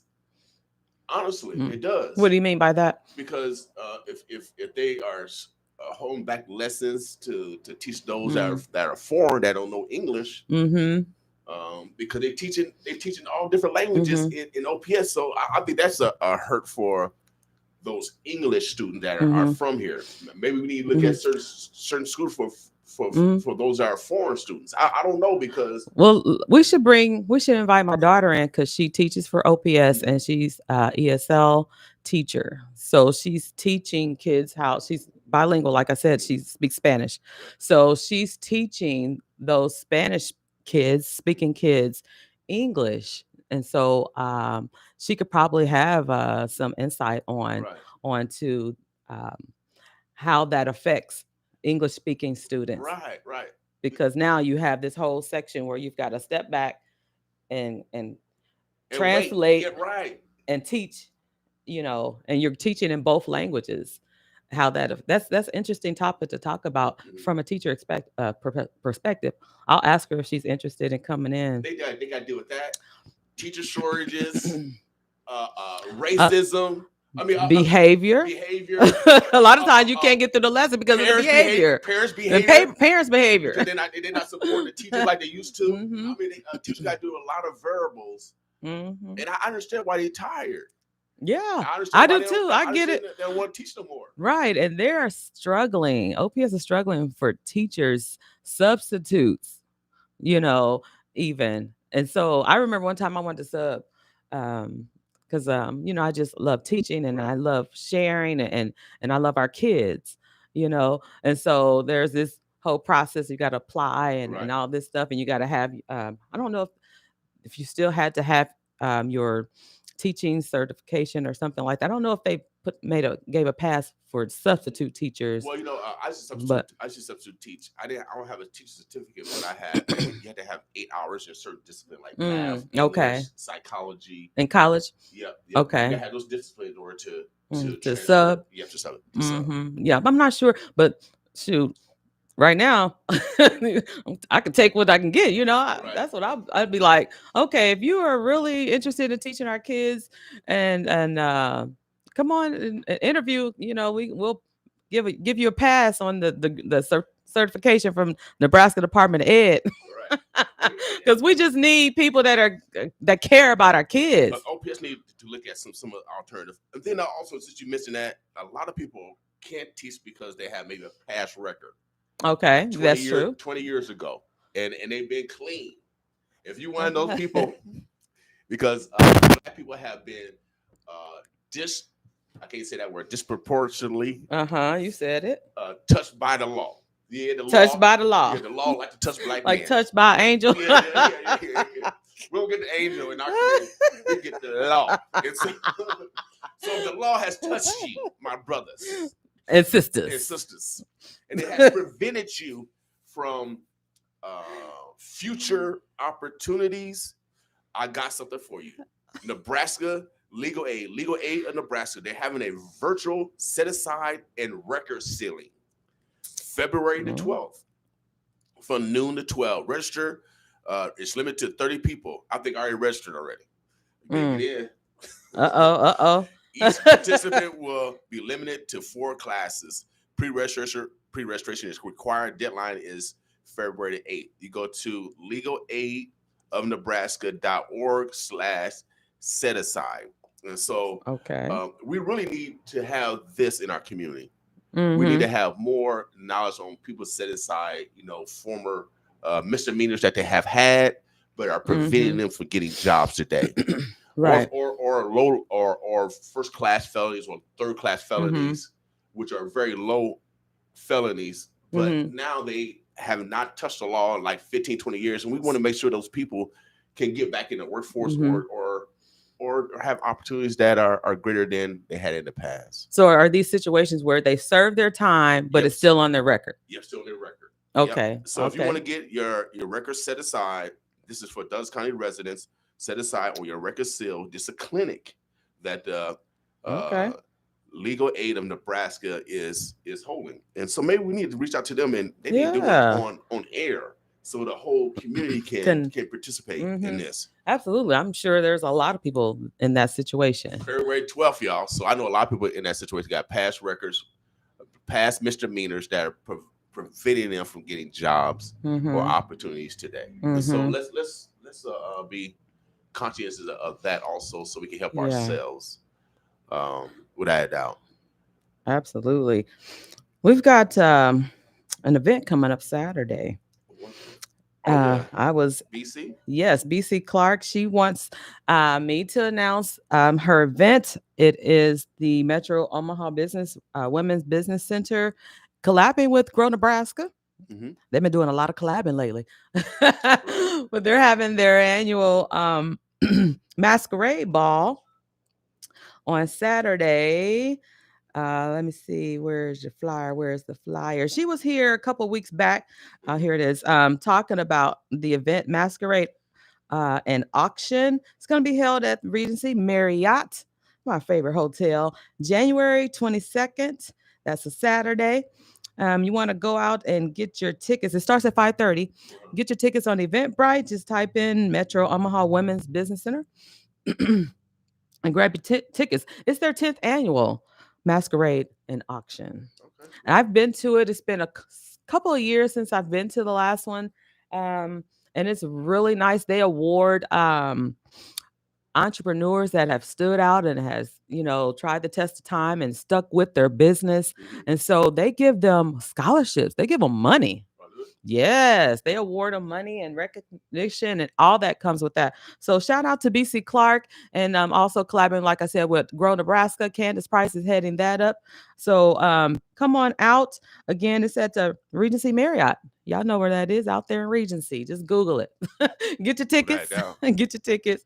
And we're going to have a good time. Wear your masquerades, mask, and your other mask, face mask. Right. Y'all going to be masked up so that we're safe out here in these COVID streets. Omaha, the birth of blessed is 8:42. Again, today is Winning Wednesday. We want you to acknowledge the women in your lives without a doubt. And, BC, we call her the Oprah of the community because she be sliding envelopes. That's right. And so we want to make sure that we go and support her in her organization because she mentors, guides, teaches and develop Black female entrepreneurs. That's her right. That's her specific category of choice, and we need everyone in every room. That's right. I think our Facebook Live dropped. What do you think, King? Yeah, it keeps dropping. Why does it keep dropping? You know what? We're so sorry for those that follow us on Facebook. Well, you know, it but drops. I've been trying to push people to YouTube. The YouTube don't drop, and you know, Facebook has some conspiracy stuff going on. Yeah. They like to mess with us. Right. And then also, we're gonna look at developing. You know, we're gonna be getting some new technology, some new equipment. So, we'll gonna be doing a little bit better. Okay. Right? Well, shout out to those that listen to us on the radio airways. We appreciate you. We never want to forget about you because it started with you. It started with you, and you can take us everywhere you go. Just download the TuneIn Radio app and type in 957 The Boss. That way, you can take the Boss Morning Show with you everywhere. Tell your friends about us too. Right now. And then sometimes we get tied up in the social media, and we have way more listeners. Yeah, we can't forget about them. Way. We got thousands, hundreds of thousands. It reaches how far? I mean, everywhere. I think I see them go past Bennington. Okay. Bennington, Gretna on the south side, Bellevue on probably the north side, Fort Calhoun. Okay, all right. Almost to Blair, a country mile away. And so, of course, we reach all the Constant Bluffs. We reach 800,000 people. Right. And shout out to our live streaming viewers. Share the broadcast with your friends, families, and loved ones. Let them know that the Boss Morning Show runs Monday through Friday, 7 a.m. to 9 a.m. Also, we have a advertising special going on right now. If you're a small business, 1-person, 2-person business, mom and pops, we got a special going on for Black History Month, Martin Luther King Day. You should be seeing that on social media. Myself, Martine's son, you'll probably start seeing some flyers out there. So respond. We got some dollar ads for Black History Month. $1? Yeah, dollar ads. Dollar ads. What Dollar is ads. that? That means you can every ad that runs, it runs for $1. It runs for $1 versus our regular price. And the reason why we our goal is to stimulate small business growth. And the small businesses have been hurt. I know for a fact you don't have a lot of money to advertise, so we're giving a low advertising rate so you can do a month campaign. You can't beat that. Yeah. Y'all like the dollar store then. Yeah. So how long does that last? Because that's not going to be forever, y'all. Don't be sitting back waiting. End of February, thinking you can come roll through in March and want to request that dollar ad. It won't be available then. So you political campaigns that's been struggling. You 1 person, so we'll give you that deal. Them campaigns, too? Yeah. You know they small campaigns. Now if you're a big campaign, run for the Senate. Make it, no, it ain't for y'all. Y'all gotta pay. Y'all got some coins. You know y'all got money. You know I keep the financial records. I keep track of that. But for the local elections, that are like school board, that people like that don't get no revenue as far as participate in the board. We want to make sure that we advocate for you guys and get their message out. Our people need to vet you anyway. They need to know who our leaders are. And campaigning is very expensive, so your dollars may not stretch that far. But come over here. In February, they stretch. It's Black History Month, February. So come on out, take advantage of dollar ads. I like that, King. Heck yeah, we gotta get back. We got. I was frustrated this morning, Martine, and you brought a good guest on because I was listening. T. Barlow. Yeah, Reverend T. Barlow. And I'm pretty sure you get frustrated because you try to help people, and sometimes some people don't appreciate it, or maybe sometimes they don't show up, and you take your time out, or you do this in order to create harmony in the community, and sometimes people that you supported don't show up. It just so sometimes you get damn God. I mean, God, we need some ammunition down here. I mean, for real. Not no bullet. I don't want no bullets, no guns. I need some yeses. Right. I need some support. I need promises fulfilled. Real promises. Yeah, this simple stuff. And so, Reverend T. Barlow, he said I could call him and talk to him. Okay. So I'm gonna call him and talk to him. But he suggested I pray, so I'm gonna go pray. All right. I'm gonna pray because I talked to God. I said, "Well, I'm gonna pray to God this time." So God, because I get frustrated. But we'll see how it goes. I'm not gonna let it change me. That's good. But I am going to because you have a mission to accomplish, so you can't get distracted. Yeah, but I gotta take a vacation. I gotta go to And that's what vacations are for. When you Yeah. get to the point where you're frustrated or you're overwhelmed, we have to take breaks. We can't work every single day. Right. We got to take a break. And we're just talking about mental health today. Mental health is real. Yeah, heck yeah. So we're talking about my mental health and your mental health. Mhm. So sometimes you got to do some self therapy, and that sometimes is called a timeout. Time out. God, You know, we timeout. put our kids in timeout Uh-huh. because they get out of line, they get overwhelmed, they could be tired, they could be frustrated. We don't know what's going on with our kids mentally, and so we the timeout is for them to take a pause, pump the brakes, just go off to yourself, by yourself, and just kind of think and relax and breathe. Yeah, reevaluate. Yeah, it seems like it's a punishment, but it's really for you to just pause on everything and just calm down, really. Yeah, without doubt, I encourage you parents to add the timeout versus whipping your children. Add certain other areas of discipline besides violence, because sometimes boys perpetuate that on women later on. And a lot of people don't, and it's taught by their parents. Yep, they do what they see their parents doing because they ain't seen nothing different. So I mean, they feel that that's what we're supposed to do. Yep, I feel like it's normal. We got about 11 more minutes in the hour. Anything else going on? Did we talk about the at-home test, COVID-19 test that people can register for? Yep. So everyone, and I should get that website. I mean, but what is that going to do, Martine? I thought we had free testing. It is. This is, and I have my thoughts about this. Why President Biden came up with this idea of sending free at-home test kits, COVID-19 test kits to families. Why do you think they're doing it? Sorry? Why do you think they're doing it? Because we got free things in the community. Yeah, we do. But it's because of the long lines or what? Long lines is definitely a part of it. It's not reaching everyone, these testing sites, and we're one of them.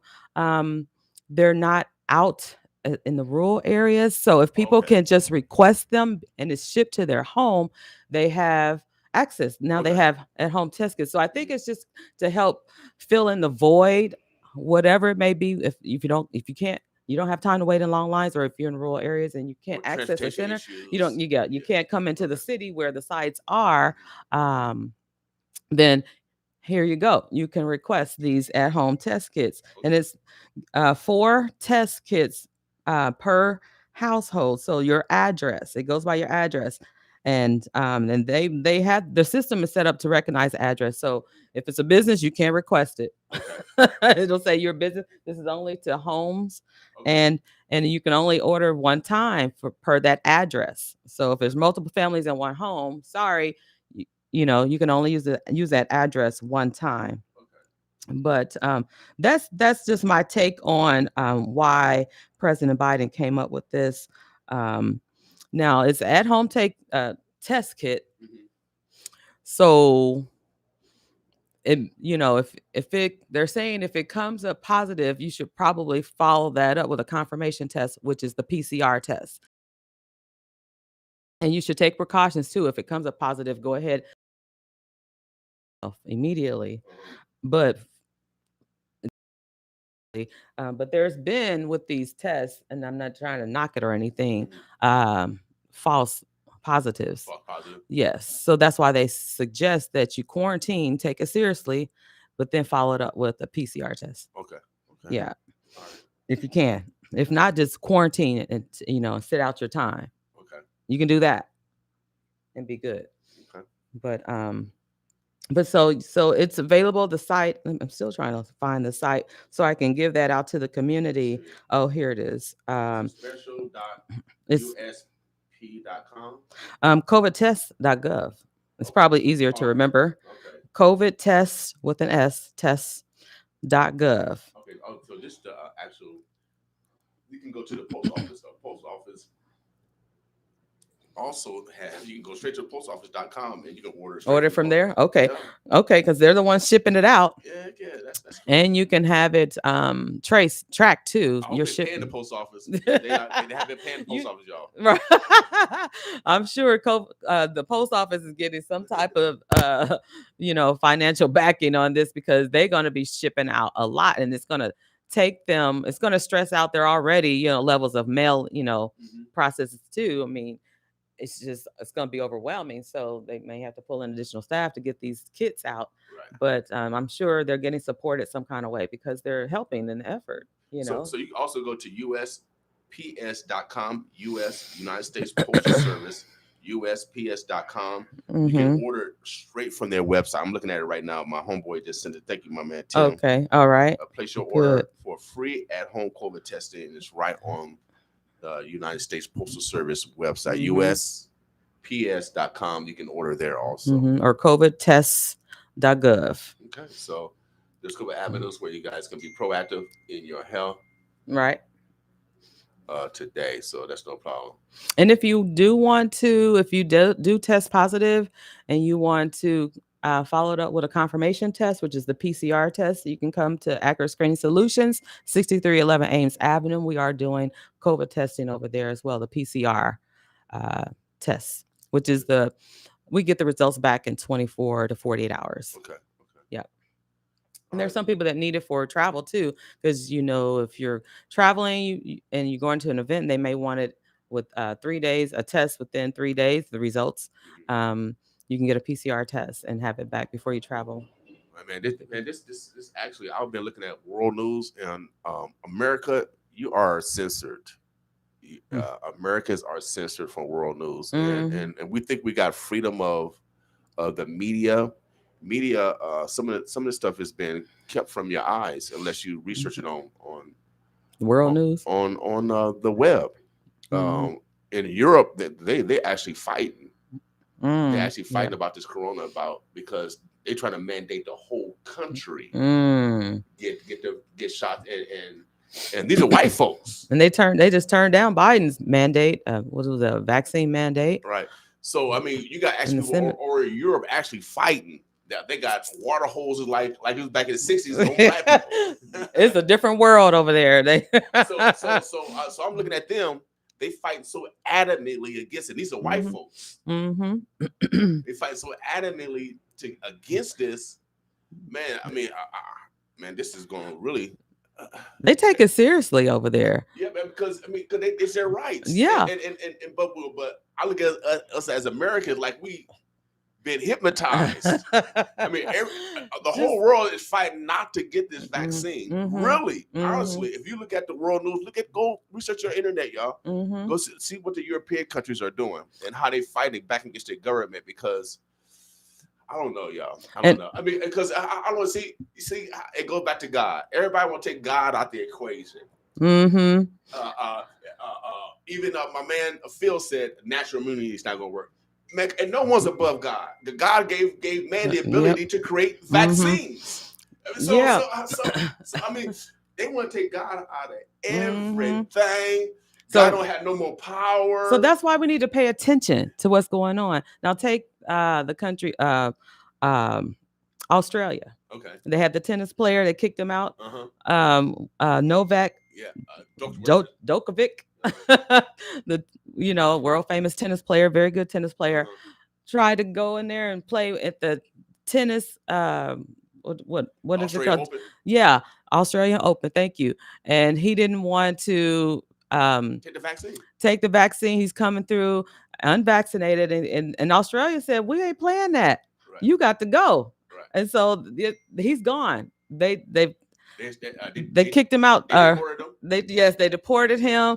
They had him in some kind of chambers or wherever they hold you. Right. Yeah, because he wasn't unvaccinated or vaccinated. And so it just shows the concern of that country of being vaccinated. You're not going to come in here no matter who you are. Right. Celebrity, no matter who you are, and do what you want to do. This is our country, right. And we don't want the spread of COVID. We're trying to stop it. And if we're holding all of our people accountable anyone that comes in is going to be held accountable as well, no matter what your status is, Right. celebrity or non-celebrity. You out of here. Right. He was gone. And he was gone. So, but the world. I mean, I look at this. It has to be some. It has to be some in the Bible about this. It got to be some. It got to be some. There's nothing new under the sun, so trust me, it's there. So it's there, and that's why I've been asking, what should the sheep actually be doing during this time? Because man has is in error. So and then man's representative, they gone home. We got everybody's on Zoom. Our people don't have access to internet, so the gospel's not getting to our people. Right. So you made a great point. You said it's got to be in the Bible, and it is. Ephesians 6:12. Look that up, everybody. Ephesians 6:12. For our struggle is not against flesh and blood, but against principalities, against powers, against the rulers of the darkness of this world. So that's it. That's Translate. Okay, that's the message. That's the current leadership. Yes. All over yes. The world. Yes. So we've been finding their guidance. Yes. We should follow God's guidance because God said don't follow them. We are of this land, so we have to follow the rules of the land. Right. However, that doesn't mean our spirit, our mindset has to be in control. We have to obey the law, right, as citizens of this world, but that doesn't mean that you get to control what I think and what I believe in. Right. So a mandate is not a law, though, unless the state mandates it to us to where, it's a law. It's a law. Yeah, so they mandate the face mask, so we're supposed to wear, and these businesses are supposed to abide by the state mandate. Make your well, they can't be arrested for your customers wear masks when they come into the restaurant or wherever. They can't go to jail for it. Is there a statute for not wearing a mask, or they bringing up a new statute, some new laws? Well, we need to probably look that up. If or you could be thrown out. Yeah. I don't know if there's a fine per se. There could be. I don't know. But say you go to an establishment, they could deny you access. It's a mandate. Don't you believe this is causing our community to further separate those that got the vaccine, those that don't? Because I had one of my Jewish friends, and we hung out all the time. But he said that, well, I don't know if I'm going to hang out with you because you're unvaccinated. So to me, you're not my friend no more. So, I mean, it does make you look at people differently. If they don't believe in it and you do, you're like, well, man, I thought we believed in the same things. But in all actuality, we don't, as it relates to this. So that could make you think about them differently or look at them differently. Right. But I'm not judging. And so my judgment may separate us as friends. Right. But again, God gave us free will. See, man always went trump God. Yes. Man always went trump God.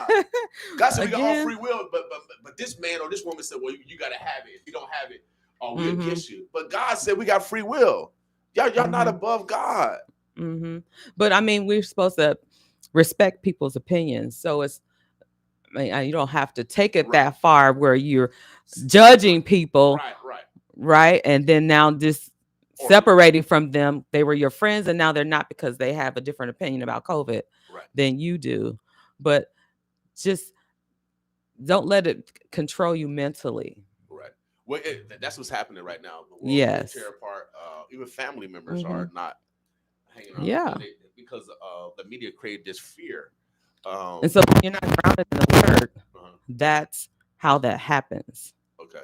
So understand that if people don't have a resource to go to that keeps them mentally sane, they will go and be fighting amongst each other. It's in the Bible. All right. Men will be fighting against men. All kind of strange things is going to happen at the, when the world is ending per se. Yep. Well, man. But yeah, it's tough. I mean, you just have to read the word because it tells you Revelations. It's telling you what's going to happen, how the world is going to end. So and we're seeing it now. So where we need to go? Do we need to get Well, you better get on the plane and fly on to the motherland. He said where we need to go. So there's no escape from this world, King. But it's a mental freeness. That's where you need to go. Okay, so I need to go see it. I need to go to the mountaintop. But yeah. So Or the in the desert. here and now, Right. find your place of refuge. Okay. Yeah. Okay. All right. Find your place of refuge. When I was struggling with things in my life in 2014, I'll never forget it. Mm-hmm. I had to find a place of refuge. And so I found a church that was their motto. This is a place of refuge. So if you're hurting out there in the public, Mm-hmm. or you're hurting with whatever's going on in your life, that you can come here and we can help you. We'll take you in no matter what shape and condition that you're in. Okay. And we will help you get through it. And so we just need to know where is your place of refuge? I'm finna go to the desert next week. Next week. Yeah, Okay. I'm gonna go to the desert. I'm gonna have some peace.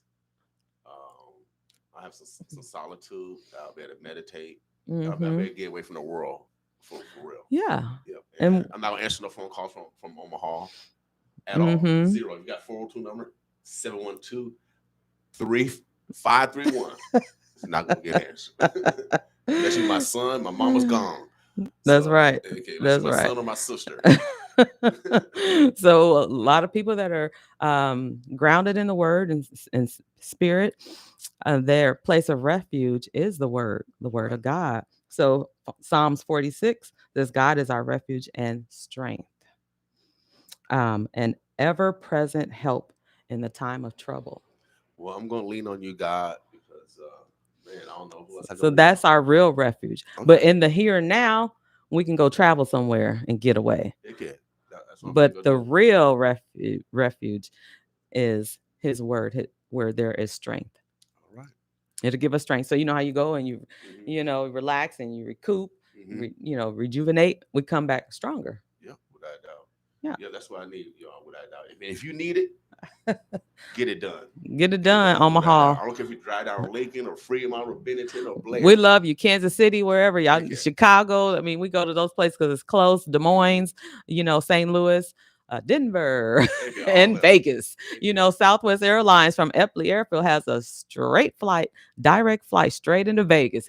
I used to work at the airport a couple years back. I worked everywhere, y'all. And and so we had the last flight of the day. I was a dispatcher for the wheelchairs, and the last flight was from Vegas back to Omaha, 1 a.m.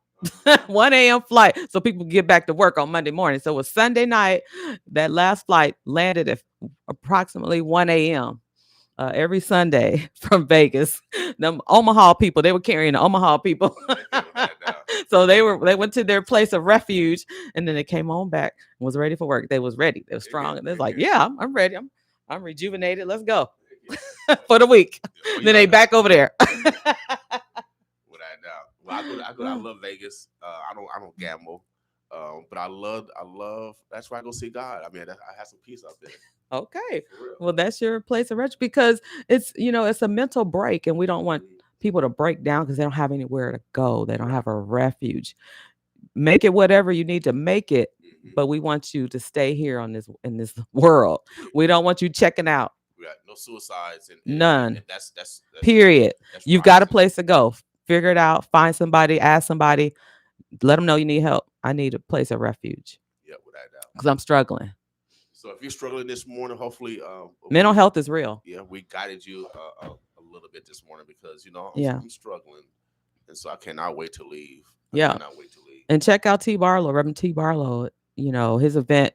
If you need a place, you need some answers, they have it. And the kids are over there. They're having a good time. There's places to go, and we've just shared several with you. So we love you. We want you around. We know life is getting difficult with COVID and everything and being quarantined and things closed down. You can't go anywhere like you used to, and you're sick of Zoom and you're sick of everything. And you're sick of these doggone masks. Right. But you got to do what you got to do, but have a place of refuge so that you can still be here for your friends and family. So Omaha, the Birds of Bluff today is Winning Women Wednesday. Be purposeful today on finding refuge for yourself and your woman. And you want what?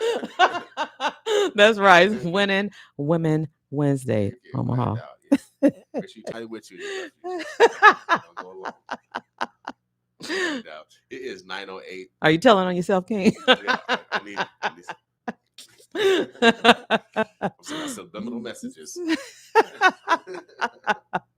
yeah. You gotta have a woman. The month of love. And I love. Yeah, that's the only way we're gonna get through this. Yes. We need some love, y'all. Love is naturally ingrained in another. So I love February. It's rolling up. Heck yeah. I can't wait. It's gonna get a little warmer. The days are getting a lot longer, and then we'll get to focus on our history too. Yeah, Black History Month. So Black love, y'all. Black love. I love it. We need black love. Yeah, and if anybody out there with the Black love programs, honey, because she has one coming up, y'all let us know so we can shout it out. She just messaged me with the flyer and everything. Stacy McLean Honeycut has the Essential Gathering place where small business owners can do pop-ups there. She's having a Black Love is Beautiful Business Expo on February 6th from 12 to 6. Yeah, that's right. Okay, yeah, it's about love, Black love at that. So there's going to be 10 plus local businesses there you can shop with. There'll be food to eat down in the kitchen area. So, come on out if you are interested in being a vendor. She may be still taking vendor applications. Just hit her up at 402-612-3143. That's 402-612-3143. Thank you, Stacy. All right. And then BC, she has her event this weekend, so we'll make sure we support her. Black love, y'all. Black love. Heck yeah. And then also our next event, well, actually, I'm going to be hosting the Bob Marley birthday bash. Bob Marley birthday bash? Yeah. I'm connecting with Rhythm Collective. Rhythm Collective? Oh, yes. I love that band. Yeah, they called me and said that they love performing at the Boss Awards? Yeah, Boss Awards. And they said, man, we need to have you back. And so we're one of the presenting sponsors on that Bob Marley birthday bash. It's going to be held at the Slowdown February 5th. You'll hear way more information about that if you want some reggae music, some ethnic. Oh, yes. I love Rhythm Collective. I used to be a little groupie and follow them everywhere they go. Okay. So we're going to be doing something in February. And then our next event, we'll probably do something late March, early April. I really got to focus on our internet initiative. We really want to bring that here to Omaha. So I'm just finalizing some final pieces for we can launch it here in Omaha. But that's where our focus is. So our goal is to change our community. Last year it was Robin Hood. Oh yeah, this year is Godhood. And so our goal is to feed 1,000 people the end of March and 1st of April. We're gonna feed 1,000 people. And we're coming out like Jesus, baby. Okay, that's what I'm talking about. With my little basket, 3 fish. Right. We're gonna turn that to thousands. We're gonna feed thousands of people. We got our partner Heart Ministry Center right here on 24th and Work. They also provide pantry 6 days a week. They give out food to the community. They also provide health services down at Heart Ministry Center right here on 24th and Work. Make sure you guys support every nonprofit. Remember, there's millions of dollars coming down on all levels. The city of Omaha gave out money to United Way and the Omaha Community Foundation. I've done my investigation. They do have some checks and balances for that money. I know United Way are looking for community investment review team members. And those review team members are going to look at every application that is submitted through United Way. If you're one of those volunteers, you get to review those applications, you get to score those applications, and then also you get to recommend dollar amounts for those applicants. We need more Black people at the table making decisions because they know about the Black organizations that aren't so-called part of the mainstream because they haven't applied for grants through the Omaha Community Foundation or any other foundations. And so I know like Pink Lotus, I know Strands from the Heart, who have been, as well as Maxine Sisters Keepers. You got all those different organizations that are nonprofit that have been doing work in our community to bring awareness about cancer and other ailments. We want to make sure that those nonprofits get funded. That's also, right. Instead of the traditional big ones that it goes to all the time, and those agencies have a high recidivism rate. So we got to look at something new. We got to empower Black people. We get millions of dollars. We want to make 40. We want to bring 40 million of that 50 some million that they're giving out to our communities. We got to enrich our people as well as heal them at the same time. That's right. I love it. Feeding of the multitudes. You know, that's what you're going to be doing. That's what Jesus did. He took 7 loaves and fed 5,000 people. So I love that outreach. Omaha be looking for that because we want to give back. As a radio station, as a nonprofit, we want to give back and make sure everybody's taken care of, as many people as we can. Without a doubt. And if you want to participate in the sponsorship, let us know. If not, that's cool because we're doing it. This is Godhood. So God's going to make sure that we have the resources regardless. We're running dollar ads, y'all.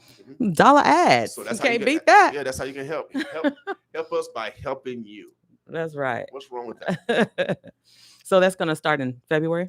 We're going to probably start advertising sometime in February. And then it's going to be at the end. I haven't finalized the date. Usually I do it around my birthday. We used to have my Boss Bash birthday. But this year, since y'all don't like giving out birthday gifts anyway. Y'all like coming to people events anyway. You had a nice crowd. What are you talking about? Yeah, we had a nice crowd. We had a nice crowd last It could have been better, though. It could have been better. No, we had a beautiful crowd. It was great. It was very elegant. Actually, I got the pictures. I'm going to post pictures today. I got so many pictures. I mean, people are looking beautiful, fabulous. And so I'll be posting those pictures today.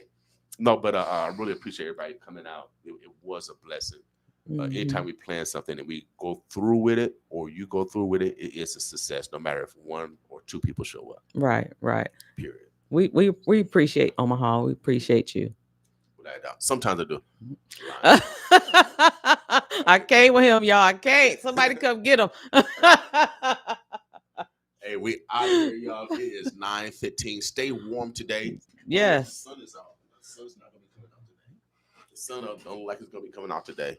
But stay warm out there. Get your Long Johns on, your hot coffee, your hot cocoa. Get it brewing. Right. And stay tuned to the Boss Morning Show for the rest of today's programming. Keep it locked here at 95.7 The Boss. And then meet us back here tomorrow morning at 7 a.m. Yeah, today, again, they haven't. I want to wish condolences for those that have lost someone. We want to wish a speedy recovery for those that are sick right now. Because I know a number of people are sick right now. And we want to wish congratulations for those that's celebrating anything today. Right. And special condolences to the Robbins family, Jackie and Malcolm Robinson. They're the owners. They've been here on the show, owners of Rib Shack. Their son was killed a couple of days ago. Oh, really? Yes. It's on their Facebook page and everything. Yes. So special condolences to them. They are our family. They love 95.7 The Boss. They've advertised with us constantly. It's just really hard when your child is taken away from you, especially like that, a murder. So it happened here, didn't it? I'm not sure where. I couldn't find out where. Family, they come from St. Louis. So I'm not sure if he lived here or in St. Louis or wherever he was. But definitely my heart goes out to them, their family, because they're here as a business here in Omaha, Nebraska. It's been a year or so since they've been here, and a couple years because her husband came here for a transplant. Heart transplant? I thought it was a heart transplant. Yeah, heart on lung. Yeah. And so they're just really trying to keep their business alive. It was formerly, a business in St. Louis where they're from, or where they came from anyway.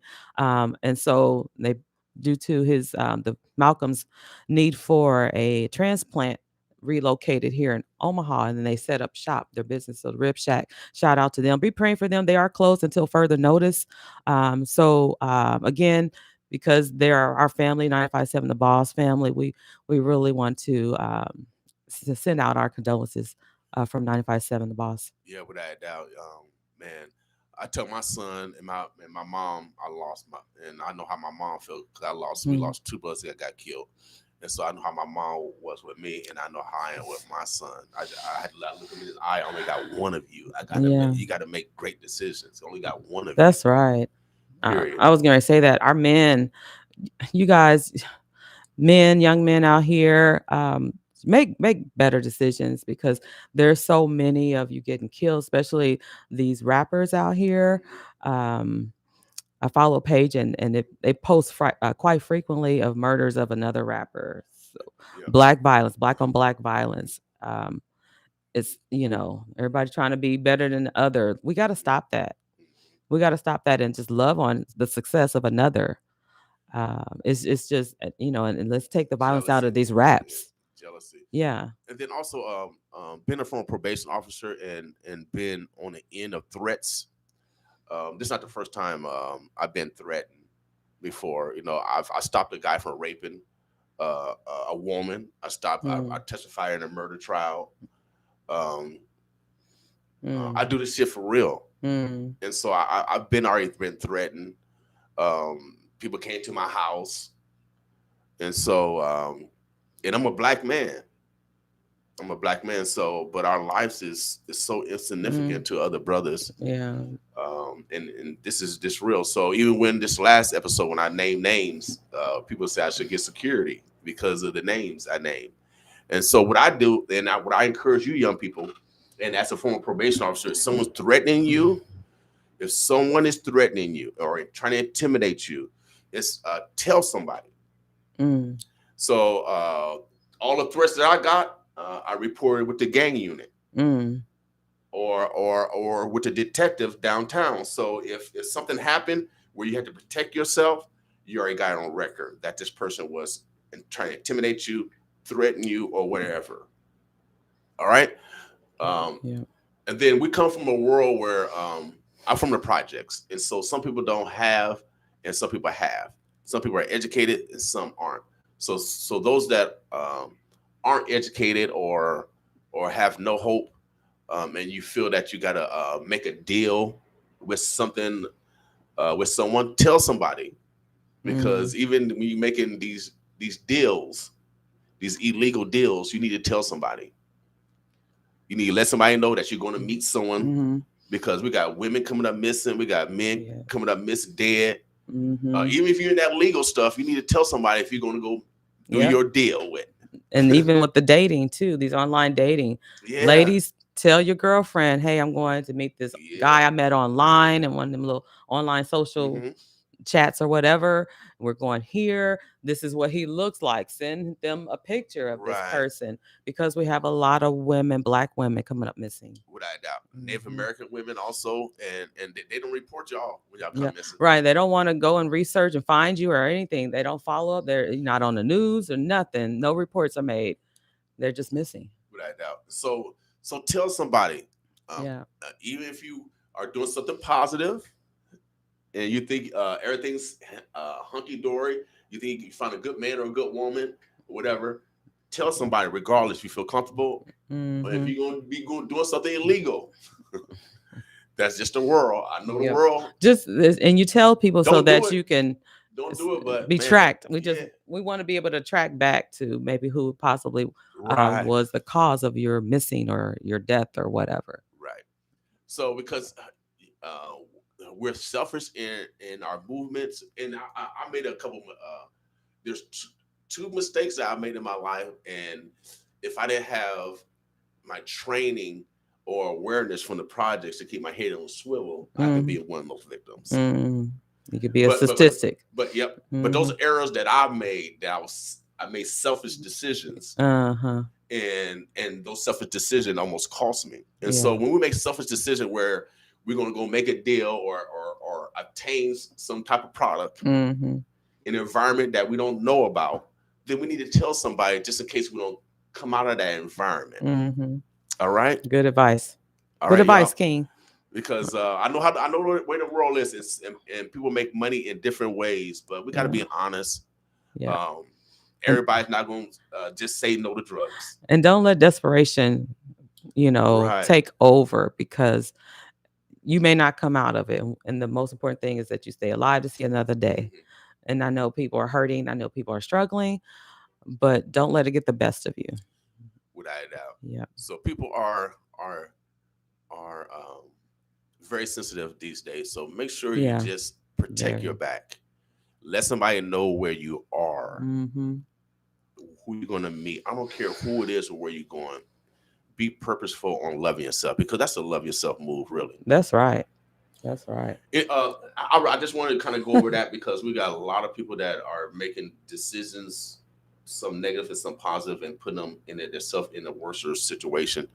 And we as neighbors, we have to guide our people regardless of whatever decision they make, so they can guess the best outcome. We don't want no. I know I don't want my son or my daughter gone, murdered. Right. And a lot of times we put ourselves in those situations, and we don't know that the other person is what their situation and what they're going to do to you. So if you are selling stuff on like you said, Craigslist or these marketplaces, and people ask you to go meet them somewhere, I'm hearing people getting robbed. Soon they're gonna meet because they know they got this amount of cash they're coming with. Take somebody with you and meet in a public place. Yep. I suggest you meet in a police parking lot if they're legit. You know what I mean? They shouldn't have no problem meeting in a police parking lot. That's right. So that I just want to be conscientious because just the way the world is today. A lot of I see victims every day now on the news. Just victims. And so we got to create less victims and only way to do that, you got to tell people who you're going to meet. Most crimes are people that people know. Of course, random crime does happen. Yeah. But majority of crime, by 85% of people know they're selling. And now they have these trackers on your cell phones, and so family members can know where their daughters and their sons are, because they're all in this little tracker group. Right. So that helps. The technology that definitely helps keep tabs on where your family members are. But take extra precautions because it's crazy out here in these streets. So we want to protect you guys at all costs of being a former probation officer, as well as a counselor. I know for a fact you can expect other people to lie, cheat, steal, and even kill you. You can expect it. So never lie to yourself. If you know you're going to a dangerous situation, take precautions and let somebody know. It's just that simple. So your parents, your loved one won't be like, dang, where is she or where he? Or what happened? Well, you'll know what happened because you told someone. Absolutely. We love you, Omaha. Stay safe out there. All right. Boss with us. Boss with us. I am hungry.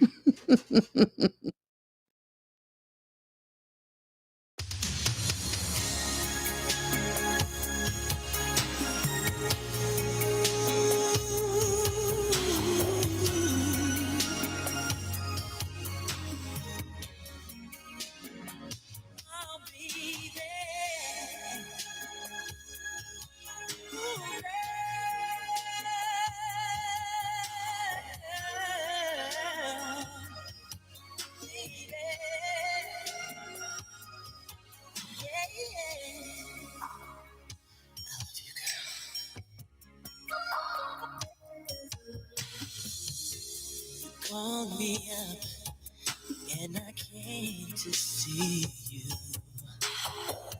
You say you've been awake all night. It hurts me deep inside when I see you crying. Whatever's wrong, I'll make it right. If you understand how I feel, ooh, you should know that my love is real. Oh, tell me what you want me to do. My love is always there for you. Oh, tell me what you want me to do. My love is always here for you. So tell me what you want me to do.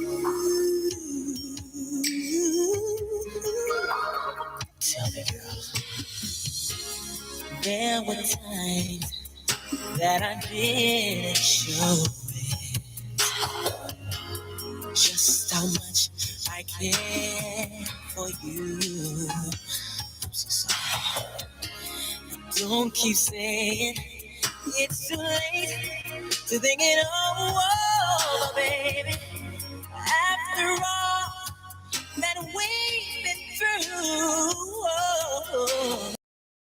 begging you, I'm telling you,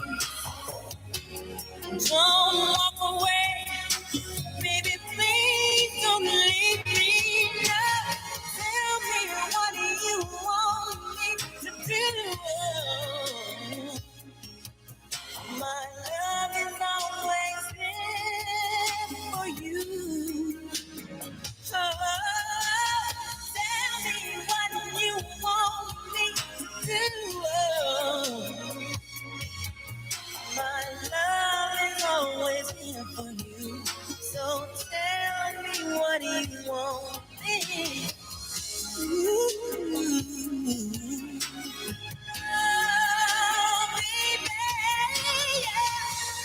Girl, I know that we can work it out somehow. Isn't that what love? And wanna be, we're gonna see it through this time. I won't let you slip away. Say you stay with me, 'cause you're the fight.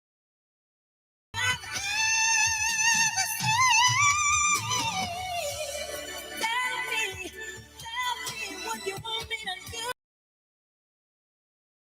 My love is always here with only you. Oh, tell me what you want me to do. My love is always here.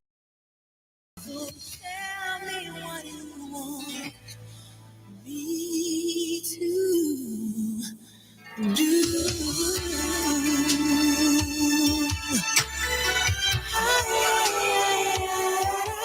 So tell me what you want me to do.